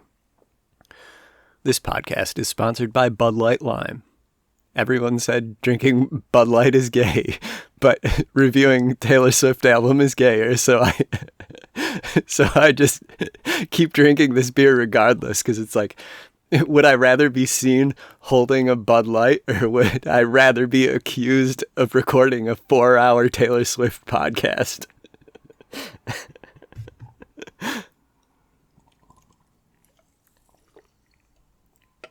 All right, we're going to rally in the second half, like we're the Chiefs, and the refs have fixed the game for us because Taylor Swift is in a fake relationship with one of the players.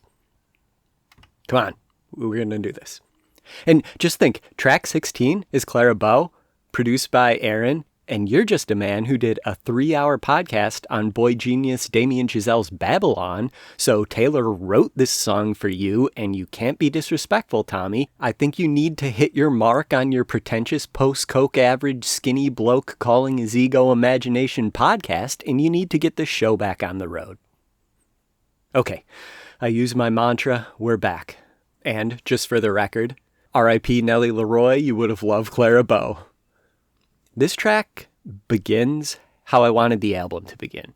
We can actually like take a breath before she sings. We can fall into the world. Like, that's why I like the 1975 record so much, because like when you power on a Sega and it has that like Sega, or well, it did like 400 years ago when I was a boy, when I was the smallest boy to ever live. That's what happened. And like one time it got invaded by a little gremlin, and you had to take the cartridge out and blow on it and put it back in, which is like Notes on a Conditional Form with Greta. She's the Sega game gremlin there. But most of the time what I'm saying is that there's an easing into a 1975 record. And like specifically what Jack did with the 1975 from being funny is like, that is an intro that is almost like how you'd start a musical about the 1975. And so that sonically is really interesting. And this song is a good, like, intro to get back into it. So maybe I called halftime at the exact perfect time, and now I can be normal. Okay, I'm not going to be normal. What if I was to say that I wish they replaced Taylor on this song, not with a different singer, but with a younger version, that curly-haired girl with her barely open eyes. Like, she loved to soar on songs, and this song never really soars. It never gets out of first gear. And that little curly-haired blonde girl wouldn't have accepted that. She would have said, no, like, this has another gear. Like, we got to drive the Maserati through the fence. And I wish that girl was available for Clara Bow, because you can make a song that's not upbeat, but it can rise. And so the same almost like type of adrenaline that you get from an up-tempo song, you would get through the rising of a song like this.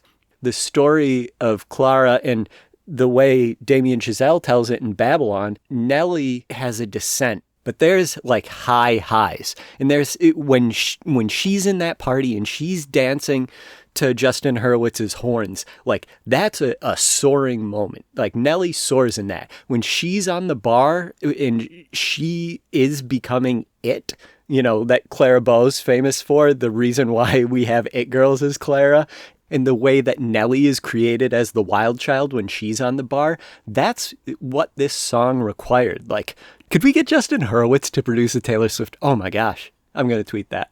Actually, I haven't been tweeting for a while, because every time, you know, I obviously have so many thoughts about this album, and I'm so tempted to start tweeting about it, but the wrong people are going to find it. Like, at least here, it's like my readership is going to listen to this, or my exes are going to listen to this, or hopefully not prospective employers like 5 years down the line are going to listen to this. But it's contained. In like Twitter, there's no containment, and like all we need to do is to find one bad faith Arianator to send this out into uncontainment, and then everything goes to shit. I couldn't handle a day in the asylum you guys are raised in. I'm an old man. I had a MySpace top 8. But my point is that this is a good song, but there are times on this record, and I don't mean this to be unkind to Taylor, because she's said it about her significant other, that she's giving Joe Alwyn energy, where she's like plodding around, filling blank space physically, but not emotionally, where like the little curly-haired girl wouldn't let that stand. She had to fill it. She had to soar. The sparks had to fly up. And there's like a type of artist that becomes surgical with that. Like, once again, Gracie Abrams, she is surgical with these Dessner tracks. She is such a national wavelength. And her music, she just put out a song today. I haven't listened to it yet because I knew I would mention it in this podcast. I would shoehorn it in, and there would be no way to unrecall. So I haven't listened to it yet. But I think the album art is like very unique because, all right, I'm doing it again. Don't pit women against each other. Let's just go back. And Taylor, all right, a compliment. Taylor kind of gets to where I'm talking about with the Hell on Earth bridge. When I told my Alexa that I was a tortured poet, this is what Taylor responded about this song. She said that the song is a commentary on what I've seen in the industry that I've been in over time. I used to sit in record labels trying to get a record deal when I was a little kid, and they'd say, "You know who you remind us of?" And then they'd name an artist. And they'd kind of say something disparaging about her. But you're this. You're so much better in this way or that way. And that's how we teach women to see themselves. As like you could be a new replacement for this woman who's done something great before you. I picked women who have done great things in the past and have been these archetypes of greatness in the entertainment industry. Clara Bow was the first it girl. Stevie Nicks was an icon, an incredible example for anyone who wants to write songs and make music. What do we do to our writers and our artists and our creatives? We put them through hell. We watch what they create and then we judge it. We love to watch artists in pain, often to the point where I think that sometimes as a society we provoke that pain and we just watch what happens. I don't agree with that statement, so let's flip the page, and here are the anthology cuts. We lead off with track 17, The Black Dog, which is produced by our boy, Jack Antonoff. And it's like, hearing this, I was like, I can't believe that Taylor would write a song about race science. Not really, but you should have seen all your faces. The Black Dog tells the story of a man who was once open, but is now keeping secrets. He enters the Black Dog, which is like the Black Lodge of Taylor Swift lore. It's like not as much a place as it is like a state of existence, but it also is a bar, I think. I don't know if this is just me because I'm in so many crazy the 1975 fandom spaces, but I think there is a bar called the Black Dog, and I think they did put up a sign that said Team Matty. So if they did, I'll go there and I'll listen to the starting line and buy a round for everyone, because that is solid work by the Black Dog. And yeah, so the starting line, the fact the starting line gets a shout out in a Taylor Swift song is so amazing. Like, I can't imagine all the new people that'll be coming to them. And it's so cool. Like, it made me so excited because that is my age of emo. Like, Blondie, please just come drive the Parkway with me as we play my emo mixes from college. Let's sing Saves the Day at the top of our lungs, getting strange looks in gridlock shore traffic. That's what we need. Like, that's the type of guy I'm a Matty type guy. I will sing Saves the Day with you at the top of my lungs. I will not be your boring porridge at the dinner table. I will leave my typewriter at your apartment, though. There's a part on this song that fucks so hard. The old habits die screaming. Like, I wish she did that more on this album, because when I hit that moment, it's like so transcendent that I almost find myself waiting the entire song for Old Habits Die Screaming, because she was on one when she made that one. And I also love the push and pull that she does with Matty on this song, like where she has the longing, like 6 weeks of breathing clean air. I still miss the smoke. And then she's like taking the piss out of him, like, you were making fun of me with some esoteric joke. Like, that is the type of the 1975 balance that she's inherited from Matty. And I like that she's playing with him in that regard. And then, of course, the fatalistic imagery returns, but she does get a laugh out of me where she drops the poetry for a moment to be like, I hope it's shitty in the Black Dog. Like, like that is so direct. Hey, guess what? I hope it's shitty in the Black Dog. Like, it reminds me of the early days of memes where, like, memes weren't the official communication language of people online. And there was this meme of, it was a cat and it was sitting in the basket on front of a pedal bike. And it had this caption where it just said, "Look at that bitch. I hope she dies." Something about saying the bad thing without like any sauce or flavor or nuance or tact. Like, it just cracks me up every time, where like the directness of it is like almost autistic or something. I hope it's shitty in the Black Dog. Like, what an unrelentingly mean thing to say. But like, not mean in like the uncreative, smallest man way, like mean in the fun way.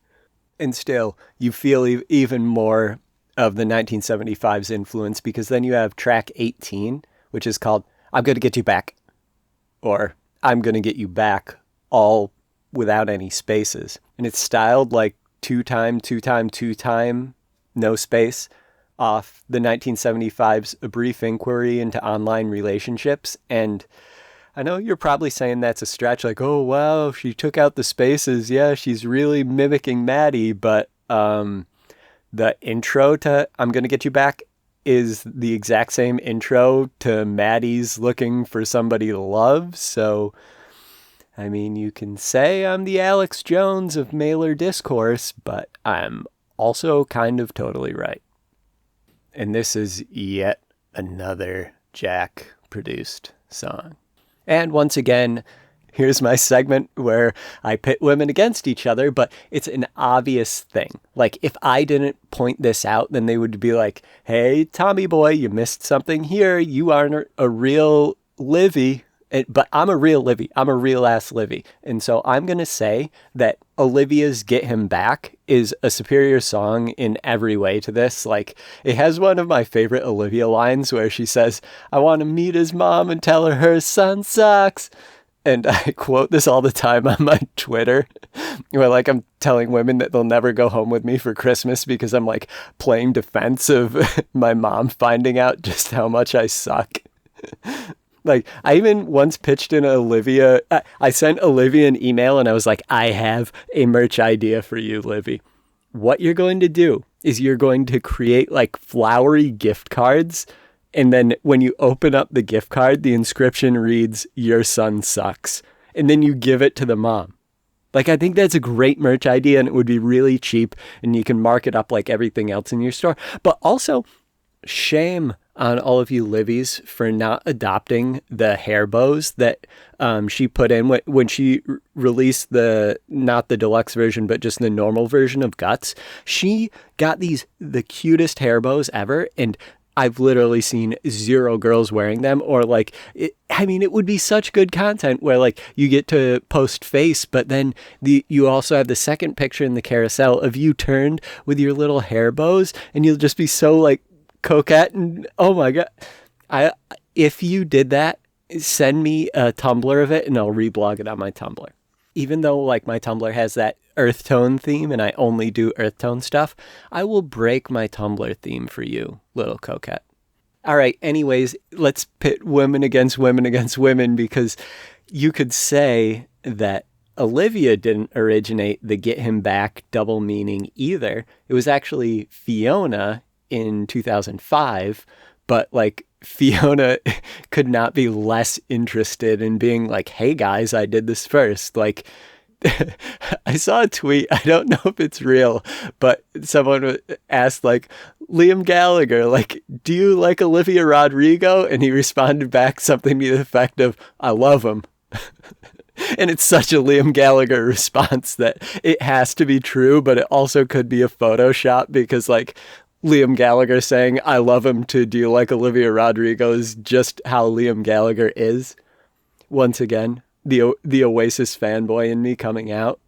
And I'm on your side on this, Taylor. Liam Gallagher's never said anything. Well, he probably had. Statistically, Liam Gallagher has said something bad about you, Blondie, but I don't remember it and you didn't respond to it. So we can just pretend like it didn't happen. And like, if Liam Gallagher says something bad about you, that's almost like how I was saying, like, if Olivia got a song written about her by Taylor, it's this badge of honor where it's like you put yourself into the lore because, like, Liam has he's like the last true rock star, like him and Courtney Love and Morrissey and Bob Dylan and Neil Young and Noel Gallagher. Like, these guys are dying, but we still got Matty Healy. You can't break Matty Healy. You can break Matty Healy. He's actually seen broken numerous times on this Still at Their Very Best Interminable tour, but he doesn't stay broken. And Gabriette will make him a nice home-cooked meal, and then Denise will also make him a home-cooked meal. He's very well taken care of. Charlie XCX will give him some drugs. He's got a support system. But the lyrics for I'm Gonna Get Him Back, or whatever the song is called, they don't do a lot for me. Like, why is Taylor singing about how she doesn't know if she's going to pull a man into the closet? It's like, dear, he's already in the closet. That's why he's dating you. But then again, if Taylor pulled Matty into the closet in Malaysia, it would probably save the 1975 about $2 million, some time in jail, and a lot of trouble from the Malaysian fans. And, of course, you do have the fatalistic imagery of pick your poison, babe, I'm poison either way. Where, like, honestly, is she going to sell poison in her merch store for this? Because the amount of times it's mentioned is absurd. My tweet about Matty being someone that she falls in love with her whole life is even echoed by Taylor in this song when she declares, I told my friends I hate you, but I love you just the same. Like, oh, my little mailer heart grew 2 sizes when I heard that. And then that brings us to track 19, the intriguingly named The Albatross, which sets off a 6-track run of songs that Taylor and Aaron Dessner made together. Like, until track 25, these songs are all going to be produced by Aaron, so I'm not going to say that. Just know that we're in the Alcott era. We're standing in the Alcott right now, looking at the Albatross. And as you can guess it, the Albatross is full of fatalistic imagery, with one bad seed killing the garden and one less dagger to sharpen, and she's the albatross, she's here to destroy you, Taylor warns. She's the death you chose, you're in terrible danger. I mean, like, what the fuck? The sky is raining fire? Like, Miss Swift, 70% of the people listening to this song are in the pickup line for school or like in the drive-thru of a Starbucks, and the sky is on fire. What are you doing? And once again, she also quotes Trump, where she bemoans that wise men are reading fake news and believing it. Like, for someone who's always like, tee-hee, my politics are so perfect, she certainly does echo the statements of a certain megalomaniac narcissist quite often. Just putting that out there. I mean, the song even ends with a threat, but it's also like the least threatening sounding song. And I don't know why this dichotomy exists. Like, if you know, email me, because the choice of lyrics on this song don't match the track that they're sung on. And Aaron is way too, like, he is a mood king. So what was he doing here? Why, as a producer, your job is to be like, those are beautiful lyrics. The sky is raining fire. Yeehaw. But it doesn't match the soundscape I've either given you or we've created for this. You need to swap out these lyrics to match what we're doing. I'm the mood man. Mood man knows mood. So email me if you know what went on here, or if I'm missing a subtext. Like, subtext, probably not my strong suit. You'd be like, hey, you reviewed that track and you misinterpreted the entire thing. And yet you also can figure out, if you slow down songs, which song in the 1975 it sounds like. Like, yeah, that's me. I got a weird brain. Maybe that'll be my epitaph. Like, here lies T. James Reagan.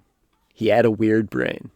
And for example of that weird brain, when we got to track 20 called Chloe or Sam or Sophia or Marcus, I actually like dreaded that this was like Sophia was going to be an Amy named version of Sophie Turner.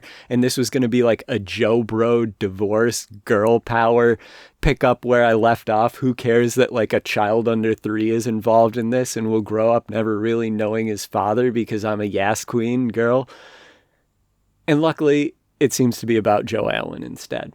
And so obviously, no children are involved in this one because he was not making promises.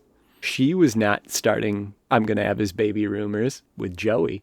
But then there was also that name Marcus. And I was like, wow, maybe I was right about her home wrecking Mumford and Sons cover, but I was wrong about which spouse she took. Like, she didn't steal Carrie from Marcus. She stole Marcus's song and Marcus. Like, she Ariana'd that. But luckily, again, not the case. What we do know about this song is, you guessed it, fatalistic imagery. As Taylor sings, as the decade would play us for fools, and you saw my bones out with someone new. I'm going to look up the reactions to this. Like, I saw a super cut of like everyone reacting to the I'm having his baby, but I want to see the reactions to these things where it's like you saw my bones out with someone new. Like, are these Atreyu lyrics? But what strikes me on this song and on most of the Joe songs is she is furious about how inert his nature is. Like, she cannot stand that he stood by and allowed this to crumble. It was like he watched a tree fall on her or something.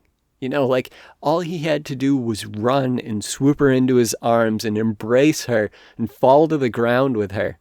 And the tree wouldn't collapse onto her. And he just, like, stood there and was like, watch out. And that's so frustrating. Like 6 years and you couldn't save me from the tree falling on me. I mean, I think at one point in the song, she even scolds him and you just watched it.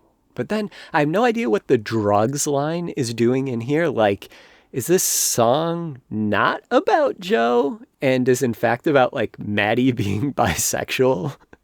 Like, who's Matty fucking tonight? Chloe, Sam, Sophia, and Marcus. Your guess is as good as mine.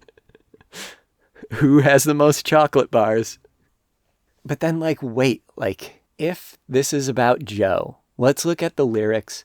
You said some things I can't unabsorb. You turned me into an idea of sorts. You needed me, but you needed drugs more. Now, the only way this could be about Joe is that it's not about drugs, but about, like, pharmaceuticals. And since Taylor is furious at Joe for being depressed, like, you can feel her anger at his depression. Could she have made a request for him to get off his meds where, you know, like, if she does want to have a kid, she'll be like, your Prozac dick and Prozac demeanor aren't what I need right now. Get off your meds. Like, I know it's going to be difficult for you, but you're also going to be capable of panicking when things are going wrong. And you're also going to be capable of those adrenaline surging moments where you don't just stand there and watch it.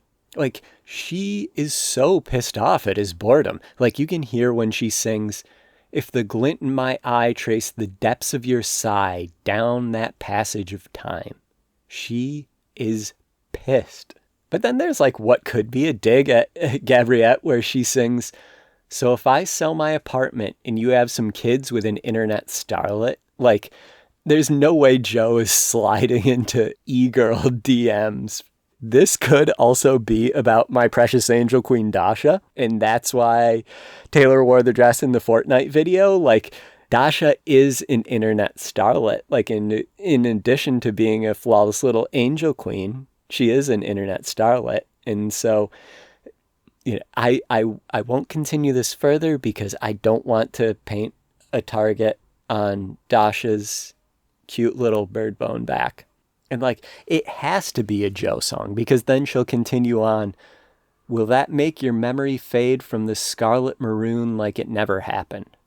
Where Midnights, when we do the postmortem on Midnights, we're like, oh, this is a breakup record. And it's when things were failing with Joe. And like, Maroon isn't Matty. Maroon is Joe. And she's losing him. Stop. You're losing me. That is the Midnights era. And on this song, she's begging for a declaration of love. She's always begging Joe. She's saying, like, scare some life into us, and it just never happens. And with Matty, you know, might ghost her. But that's a different type of gray. That's like the white heart, not the gray heart. Because the white heart is like you're staring at your iMessage, waiting for it to change. And the gray heart is the okay shows up. Another thumbs up from Joe Alwyn. And then it's interesting that Chloe or Sam fades into track 21, which is called How Did It End? And before I sat down to listen to this album for the first time, I would have said, you know, this is going to be a postmortem on Joe. But once I had like 20 tracks of prior experience under my belt, I was like, honestly, she's probably coming back for Ratty again.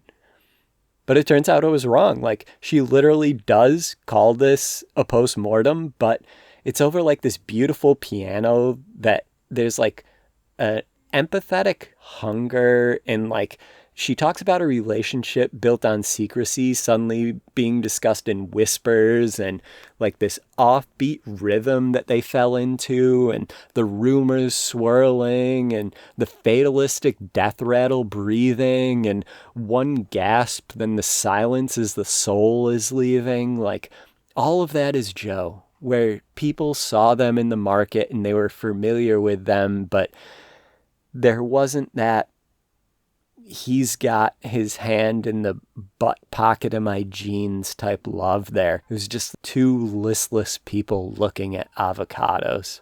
And like, the rumors that are swirling aren't even fun. The main rumor that was swirling would be that they were secretly married, where Dumois, or however that's pronounced, was, you know, so convinced that there was a ring there, but it was just an imaginary ring. And there's never been paperwork filed to annul some secret marriage, and that paperwork would be available to especially Harvey Levin, and he hasn't found it yet, so it just doesn't exist. Like that imaginary ring in this song, Joe's absence takes this fatalistic form where he's referred to as a ghost. And like, the amazing part is, after this post-mortem, there's no cause of death. Like, there's a ghost, but we don't know what created this ghost. And there's the question, initially posed and asked once again. How long will I wonder? How long will I be asked until there's an answer? How did it end? I still don't know. Can she even handle the answer if she's told it? Or has she already been informed and she just chose not to hold on to that because, like, the reality is the ghost is still flesh and blood and a new life awaits him? Like, he's not in that tree, D-Y-I-N-G. He's still alive. And maybe he looked at her and said, I'm going to be a ghost if I get off antidepressants. You know, like, I'm going to be at the David Foster Wallace book signing if I get off antidepressants. So I'm not going to do that. I'm not going to be in that tree, D-Y-I-N-G, just for you. I'm going to live. And so maybe she can just keep asking that question in her head because it's easier than dealing with the answer. And talk about avoiding anything of substance whatsoever. We have track 22 named So High School. And I was like, all right, this is either going to be A, a return to form where she turns back into the curly fry hair girl, or it's going to be B, her stepping off the bleachers, no pun intended, and becoming cheer captain with her football boyfriend by her side. In the end, it's more the latter, but like, the vocals are awful. Her delivery has like this breathy drone that is like genuinely unpleasant.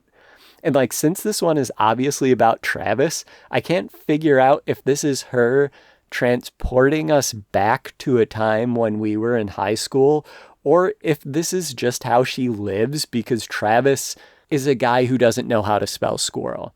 Like, she talks about watching American Pie in this song, and that could be saying like, hey, elder millennials, remember how you'd rent American Pie and laugh that he fucked the pie? Which is something we actually did. Like, for you Zoomers out there, that was like considered a fun Friday night. But then there's like also the idea of, you know how they do like letterbox top fours where they'll be like, hey, guess what? Anne Hathaway put a Lars von Trier movie in her top 4. Isn't that quirky? If they asked Travis Kelce to do a letterbox top 4 and American Pie wasn't in his top 4, then he only named 3 movies. And like, maybe this is another one for the Swifties, and that's why I react so putridly to it. But like, also still, she can't help herself. Like, the fatalistic imagery shows up yet again, where she sings, "Are you gonna marry, kiss, or kill me? It's just a game, but really, I'm betting on all 3. And honestly, as a writer, you know how I'm like, let's table that and talk about it a little later on, how I keep doing that in this podcast.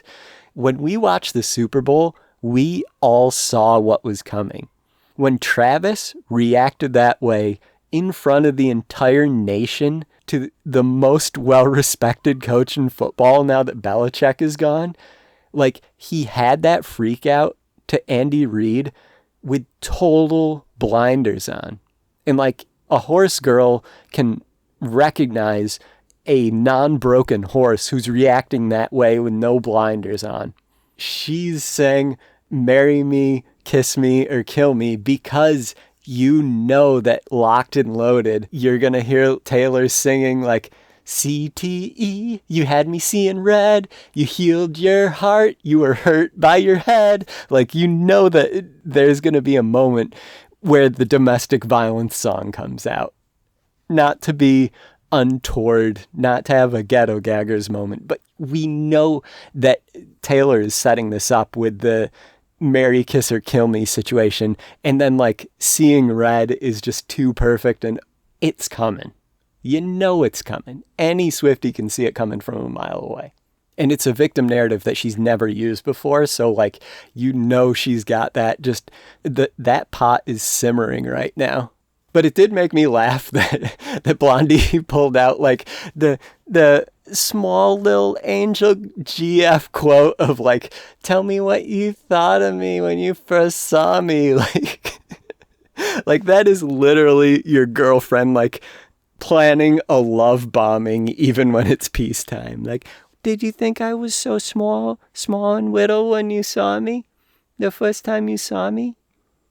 Was mine written on my thigh when you saw me as a little small bean girl? So, I mean, that is funny because it's like this little manipulation tactic where it's like, all right, now I'm writing the story of us because I've been forced into a corner and I better make it entertaining. Could you imagine Joe Alwyn where she's just like, tell me what you thought when you first saw me? And he's like, all right, I thought you were a pretty enough lady. She's like, pretty enough? Pretty enough? You know, her Annie Wilkes just comes out. Now Joe's the one running through the hedge maze as she's chasing him. You know, whatever. This song is one for the Swifties to like prove that she found her rebound, but her rebound is nowhere as cool as Gabriette. And that leads us to track 23, which is called I Hate It Here. And when I read this on the track list, I was like, oh, Sloppy Joe, you're going to get it on this one.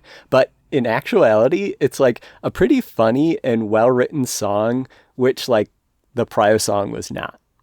And there's also that, once again, that Gracie Abrams energy from the Dessner song. And I promise this is the end of my verbal nepotism. No, I lied.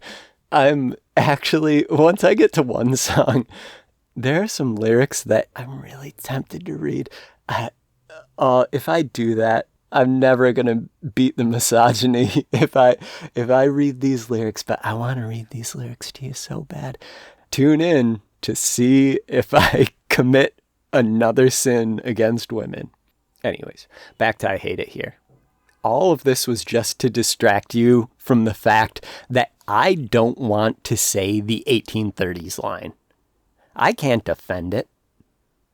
This is like you guys listening to the Adam Friedland show is how I felt when I was listening to the 1830s line, all right? Let's just put it in the past. Let's unrecall the 1830s line together as a group. Let's take a moment. Unrecalled. I unrecalled it. What were we talking about? Gracie Abrams, amazing, good riddance. I mean, it's a perfect hour and 8 minutes of pure emotional art, and JJ's check cleared, so I won't say that anymore. Let's just go to track 24. Let's go to the wheels are falling off this thing, so let's go back to one of the steady Taylor classics of getting triggered by the Kardashian Wests. And so this song is called Thank You, Amy, and it's stylized with the K in thank capitalized, the I in the M in Amy also capitalized. This is about as subtle as a sledgehammer and probably is a commentary on how Taylor views Kim, where she's like, this bitch isn't going to figure it out any other way. I'm really going to have to capitalize the Kim parts of this because she's going to be like, well, my name's not Amy. I don't even know an Amy. Is this If You Seek Amy? I love that song. That song is so good. Let's call Brittany. I think she just finalized her divorce today. We can have a Brittany divorce party. I think Paris just bought a new kid. She'll be down. We'll have a combination baby shower marriage ender. We won't give Kanye the address. He'll go get back on Twitter about it. So Taylor was like, no, I cannot have that party happening. I need to capitalize the letters so she doesn't think this is the sequel to FUCK Me.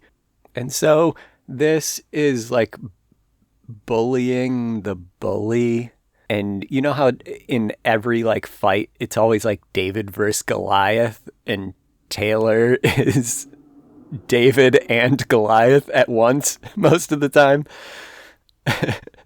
And like everyone else is just an observer.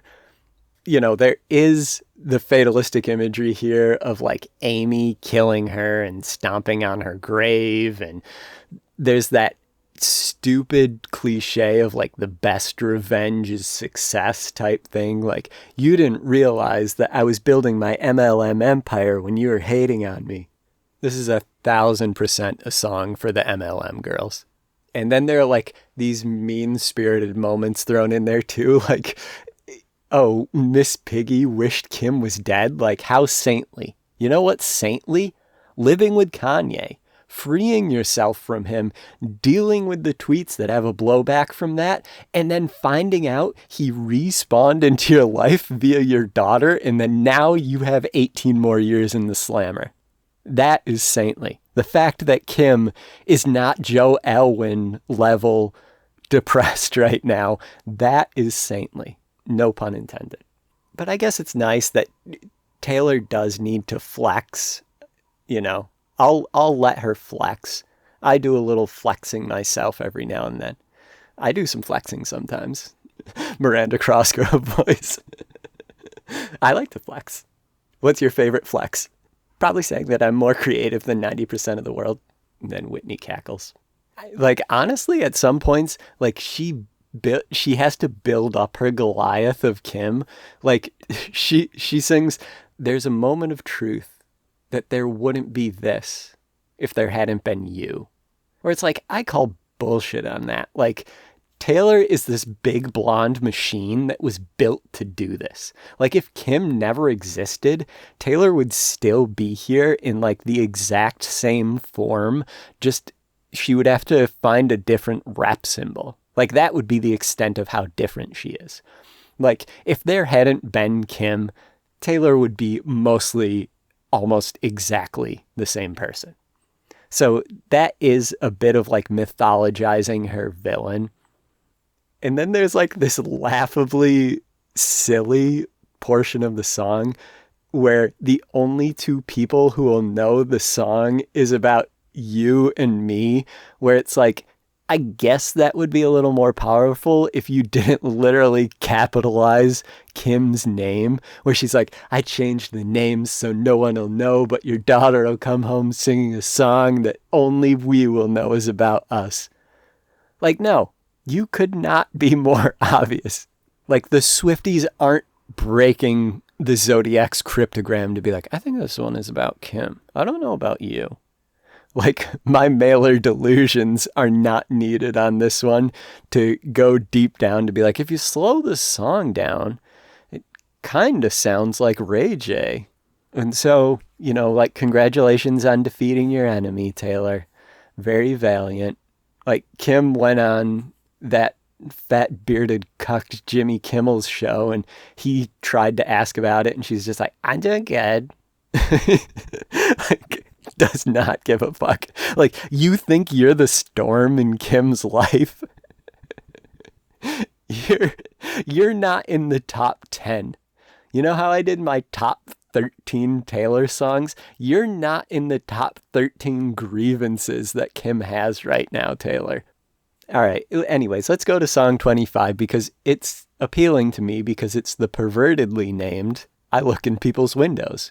And this is the return of our boy Jack Antonoff and also the return of Patrick Berger, who you might remember from producing the track, which we do not speak of, where I'll never review those stupid vault tracks because, all right, you know what? This has gone on too long. not my beef. My beef is going to go on forever. Once I figure out a song title that I can capitalize the letters "fuck you, Taylor," I'm going to do that.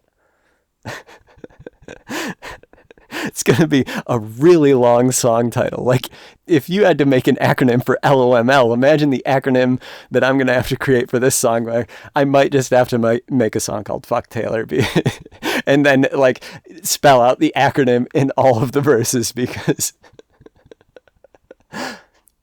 the levels of delusion I've reached on this.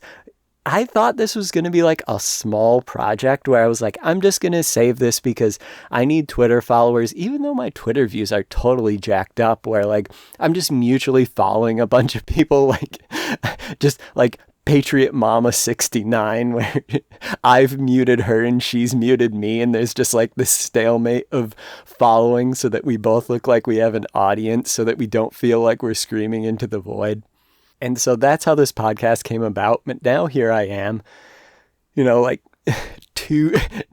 day 2 of recording. Like, this podcast is more effort than all of 1989 Taylor's version took to record. And that's how we got on this tangent, by saying that Patrick Berger also produced this, and he produced the track. Feel guilt about that track. I hope you feel guilt in your bones. I hope when you go to sleep at night, you think about how you took him off that song because you are a coward. Brave little blondie going up against Amy, but you can't handle the fact that your little femcel fans would freak out about a name and a voice on a song. You coward. Anyways, this song is a tribute to me because it's about peeping Toms. Like, she literally makes a peeping Tom song. Like, I think she might be okay with my commentary about her armpits, because she's making a song about peeping in windows. Like, all right, madame, if you're uncomfortable with me talking about your armpits, then maybe I'll just walk into your backyard and observe you from the window, since that is something you seem to be comfortable with. And, of course, in this song, like, could she just be a pervert? No. The fatalistic imagery has to show up as well. Like, within the first 10 seconds, her literal first words are, "I had died the tiniest death. I spied the catch in your breath." Oh, man. Like, when she said down bad, she was not joking. She can't even have a wank in peace where she's like, "I spied the catch in your breath." But in this song, it's not like there's this lovely harp. I have to assume that Patrick was responsible for the harp, because I don't hear it anywhere else in this album. And it's like one of the more sonically interesting flourishes on the record. It's like a Florence moment. And I know how last podcast I was discussing the Florence, which is the nose ring that girls put in their nose when they feel they're too sexy and want to give every man the X simultaneously. But this is the different Florence. This is the machine Florence. And my favorite part of this song is when she wrote, "I'm addicted to the if only." Like, she really has something there. That is a better part of the song than the "I look in people's windows." I'm addicted to the if only. Once I put out this podcast, whenever 3 a.m. comes after that, I'm going to tweet, "I'm addicted to the if only." I just know it, because I am addicted to the if only. What is this podcast if not me saying if only? Like, the possibilities of alternate choices being made. It can make every mistake a chance to theorize about another path, a better present that could have been and never will be. But the other parts of the song where, like, I fear Taylor might be one of those CIA Instagram stalker girls where, like, they'll Instagram hop and they'll triangulate your, like, that guy who looks like Joe Burrow who can figure out where you're standing on, like, just a random beach with one palm tree. I've dated girls like that, but they do it on Instagram, and they do it for, like, exes. They'll be like, "Interesting. You ever heard Olivia Rodrigo's song Deja Vu?" Because I got deja vu listening to that. And I also got deja vu looking at pictures of our date, because here are pictures of you in 2016 in the exact same place with, who's that? Not me, because you didn't know me then. Who else is that girl? Let's take a look. Let's look at her profile. Where that's like, I use Windows to look at Instagram is how my girls would have made this song. After the Peeping Tom song, we arrive at track 26, The Prophecy. And this leads off a 6-song run of Dessner records, and it'll bring us all the way to the album's closer. So we are in the home stretch here. I think I've gotten to... Nope, there was one more. Oh, well, we'll get to that later. And I'm still deciding on if I want to do this because it is uncouth. This is The Prophecy. And maybe in a way, it's an answer to the question we couldn't figure out with the postmortem. You know how there's that theme of Joe being a listless husk, and it's brought up so many times on this album? Well, this song, The Prophecy, it's brought up again. As Taylor sings, "Pat around when I get home. I guess a lesser woman would have lost hope. A greater woman wouldn't beg. But I looked to the sky and said, please." And it's like she's peering into windows even when she's in the same room as Joe. Her and Joe being in the same room is like her and Lana on Snow on the Beach. Like, they're both in the same place, but only one of them is present. And like, he won't speak to her. And so she's on her knees. She's begging. And she's not asking for something huge. She's just asking for connection. To deprive someone from that, you're putting them in jail. And that's why when they're fresh out the slammer and someone does give them that attention, you're going to fade away. And the poetry's not going to be about you. The poetry is going to be about them because the poetry is about sweeping emotions. And there's something romantic about someone being on their knees. But if you don't even bother to unzip, it's just sad. And in this song, the secrecy returns when their love is framed as a card game. Like, poker is a game about not having a tell and then convincing the other person of potential untruths. And she's playing a game of poker with Joe, but the problem is that her poker face isn't as good as his. And she could maybe tell herself, oh, this is just a poker face, but deep down he's seething.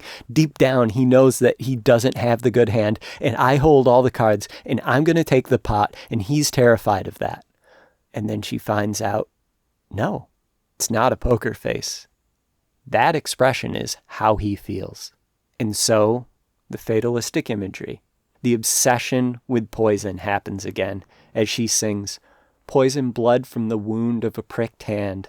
And I know you're saying, Tommy, you're just looking for this. You're just cherry picking this. And to that I say, I literally didn't even mention the first verse where she sings, "I got the curse like Eve got bitten." So like, I'm avoiding these references. I'm taking this stuff out because it's just too excessive. You'll say like, oh, it's too heavy-handed if I name every dark thing that she puts in this. And you know what else is dark? Ink. And remember how in the opening of this podcast, I talked about how she and I see people as stories? She echoes that in this song and declares, feeling like the very last drops of an ink pen, where you can feel the inspiration running out with someone.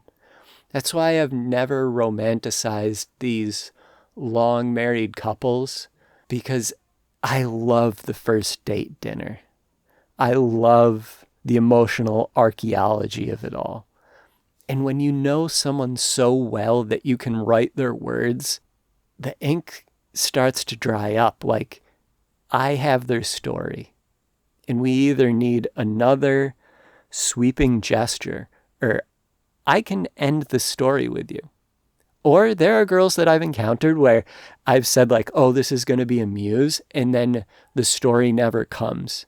And the ink dries up like as I'm writing, and I just have to throw those pages away, or I'll scrap them, use them for parts later on. I have this one ongoing Google Doc of like the girls who never soared. Like, you know how I'm saying that the way curly-haired original I Taylor was addicted to soaring, I'm addicted to soaring too. And a lot of times I'm making these Dessner diatribes that don't really take off, that are always stuck in first gear. And so I just keep them all in a Google Doc, and when I'm looking for parts, I'll go in there and pick from it, but it won't be her story. She'll never be the muse. She'll just be the body part. You know, she's the transplanted kidney, no Selena Gomez. But also Selena Gomez, because Selena she can't write a new story. She's always rewriting the past, and she's always like, Healy will never sleep peacefully, and Selena will make sure of it. And that's like at the dinner table, I already know what they're going to say. When Healy posts, you already know what Selena is going to post. What's the definition of insanity? Doing the same thing over and over again and expecting a different result. Like, that's Selena Gomez's social media presence. But I want to read those lyrics later, so no more saying mean things about women. In this song, it's interesting that Taylor refers to herself as a paperweight when that's generally how she paints Joe. If she was like, Joe, I set you up a merch store. Guess what you sell? Paperweights. And they're in the shape of your head. Like that's how she portrays him in this record. I genuinely wonder why she's saying I instead of your in Just a Paperweight in Shades of Greyish. Like, why was she portrayed as the paperweight?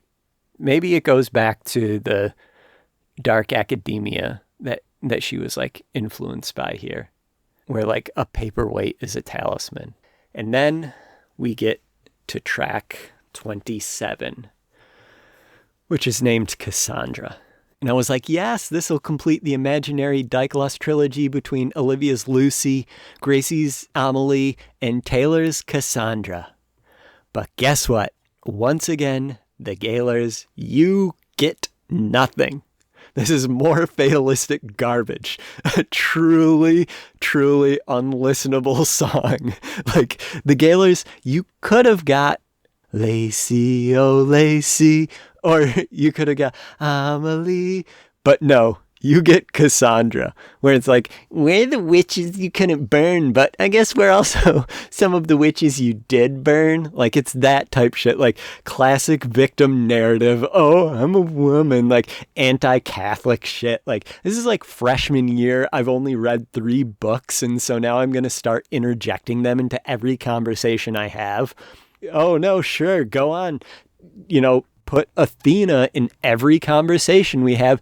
Tell us how Athena shoehorns into the fact that they closed the taco place. Just total freshman year shit. Like, of course, Blondie uses the Greek mythology transposed with her snake imagery. Like, this is the hazard of 31 songs. And also, like, doesn't Cassandra whisper prophecies into people's ears so they can hear the future, which is why this follows the prophecy, but Cassandra would have to come before the prophecy because she's giving the prophecy. But it's like, I could go back to the prophecy and look at that and how these two songs play against each other, but like, why would I do that for a filler song?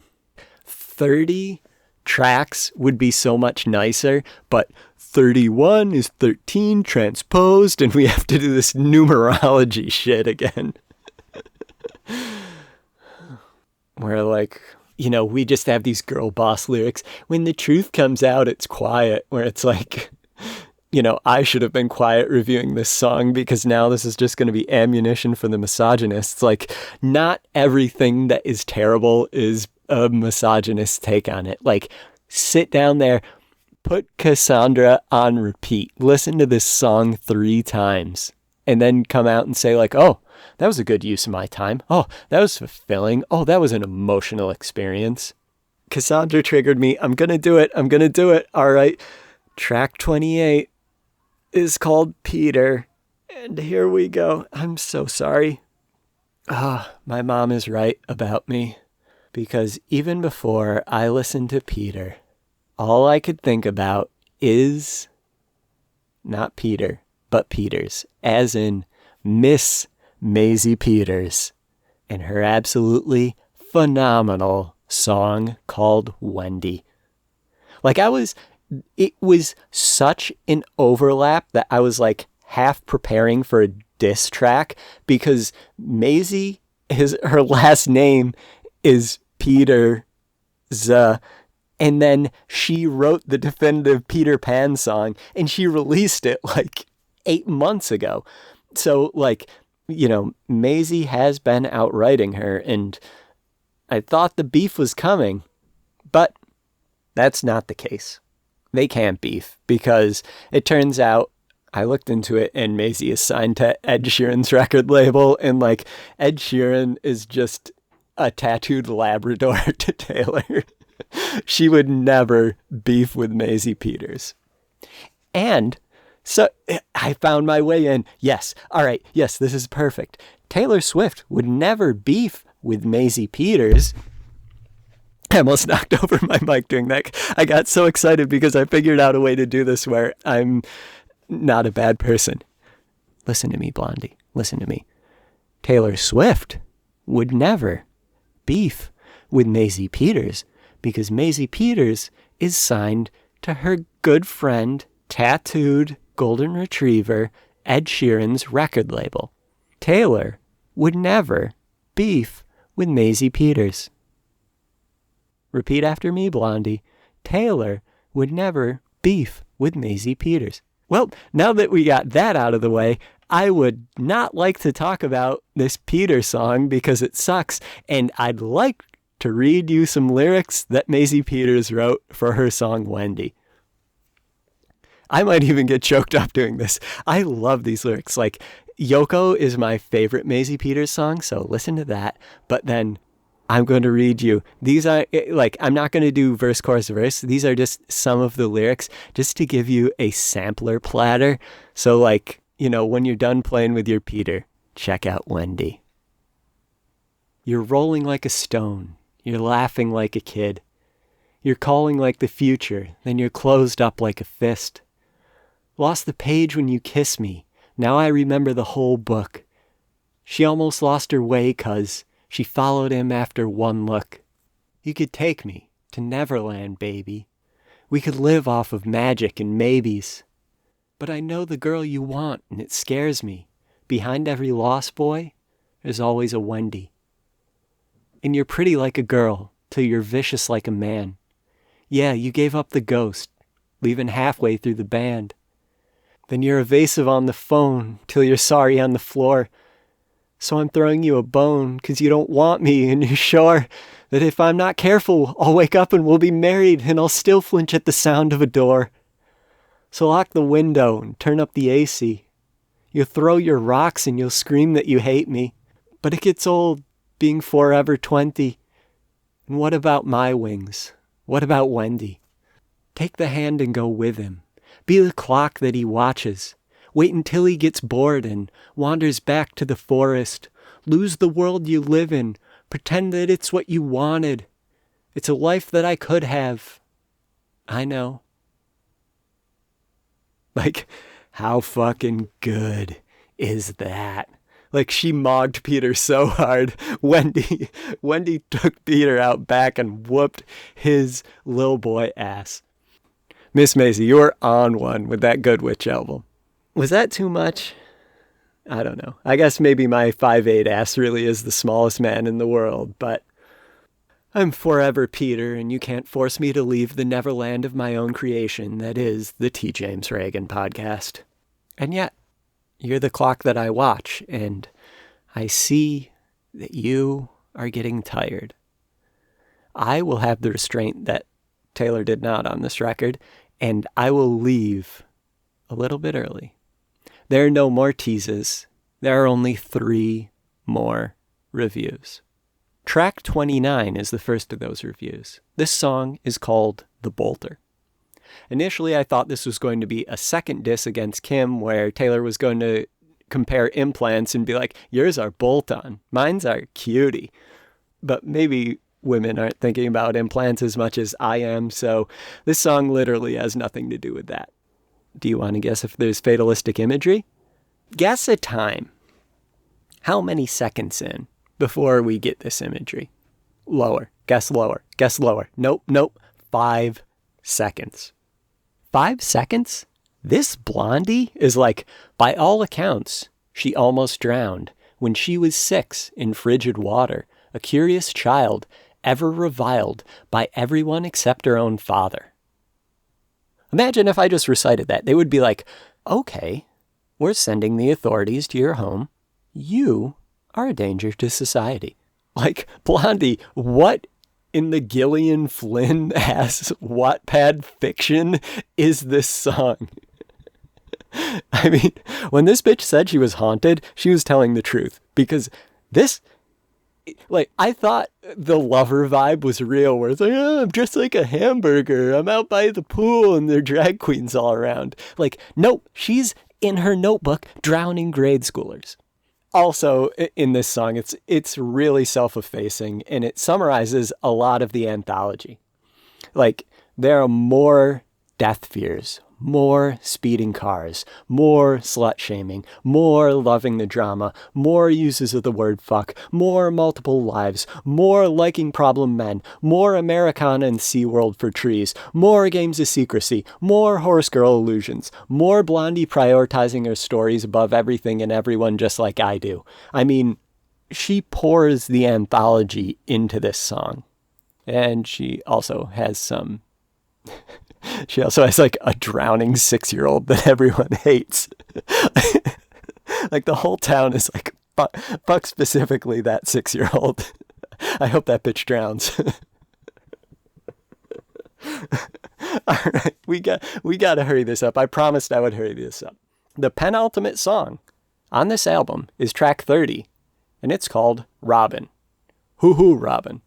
Once again, this is not a completion of the imaginary Dyke trilogy between Olivia's Lacey, Gracie's Amelie, and Taylor's Cassandra, or now Robin. The Gaylors, once again, you are the most poverty franchise, and the Mailers are not the most poverty franchise. We actually are expanding.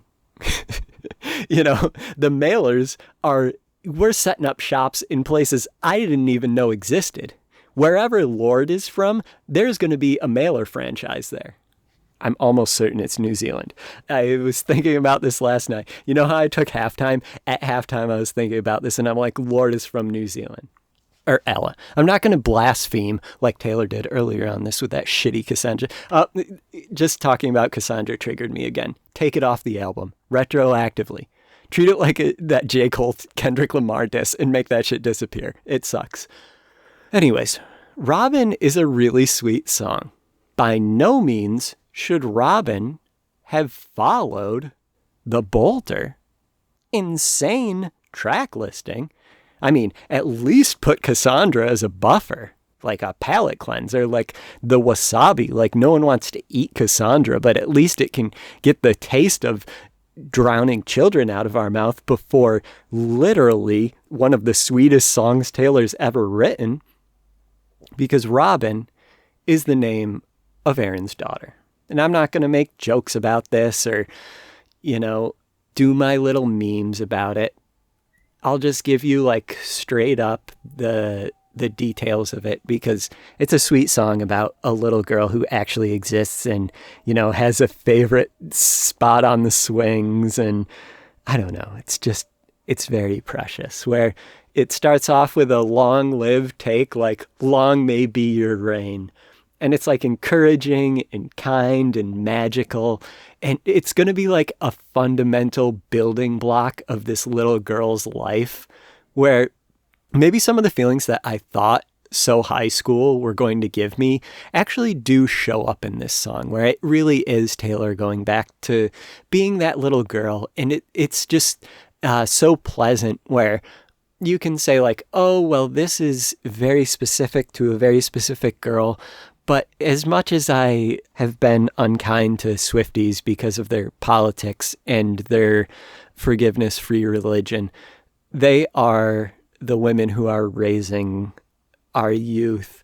And for them to have like this nice little song on such a dark record, they've probably gone through more complex emotions than they've felt in a very long time. And so like Robin hits, and then they can go to the pickup for their kids, and they can go to the birthday party on the weekend that they really didn't want to waste their Saturday on. And they can listen to Robin, and they can remember when they were that age and how much it would mean to their daughter. And then they can also look at their daughter and Taylor, let's be honest.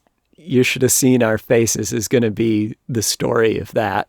And then until she gets into her Angelina era. But like, she's not birthing a kid. She's not having Travis Kelce's big ass baby. I was supposed to be nice on this song. Let's go to the final track. The last song of the sprawling Tortured Poets Department, the anthology, is track 31, The Manuscript. I might be overthinking this, but it's the last song, and I've watched the All Too Well 10-minute Taylor version video, hundreds of times. I'll just put it on because I'm autumnal boy. Like, I'm autumnal aesthetics boy. I'm a Scorpio. And so I live in that world. And like, you know how I said that my Tumblr is only earth tones? Like, if you go there once a week, it's just like time to All Too Well post. And so thinking about that video, there's 21-year-old Taylor played by Sadie Sink. And then we skip ahead 13 years. And there's Ed Sheeran Taylor. And she's at a book signing. And so 13 years from the 21-year-old Taylor, this is the Taylor now. And this is Taylor saying, this is my manuscript.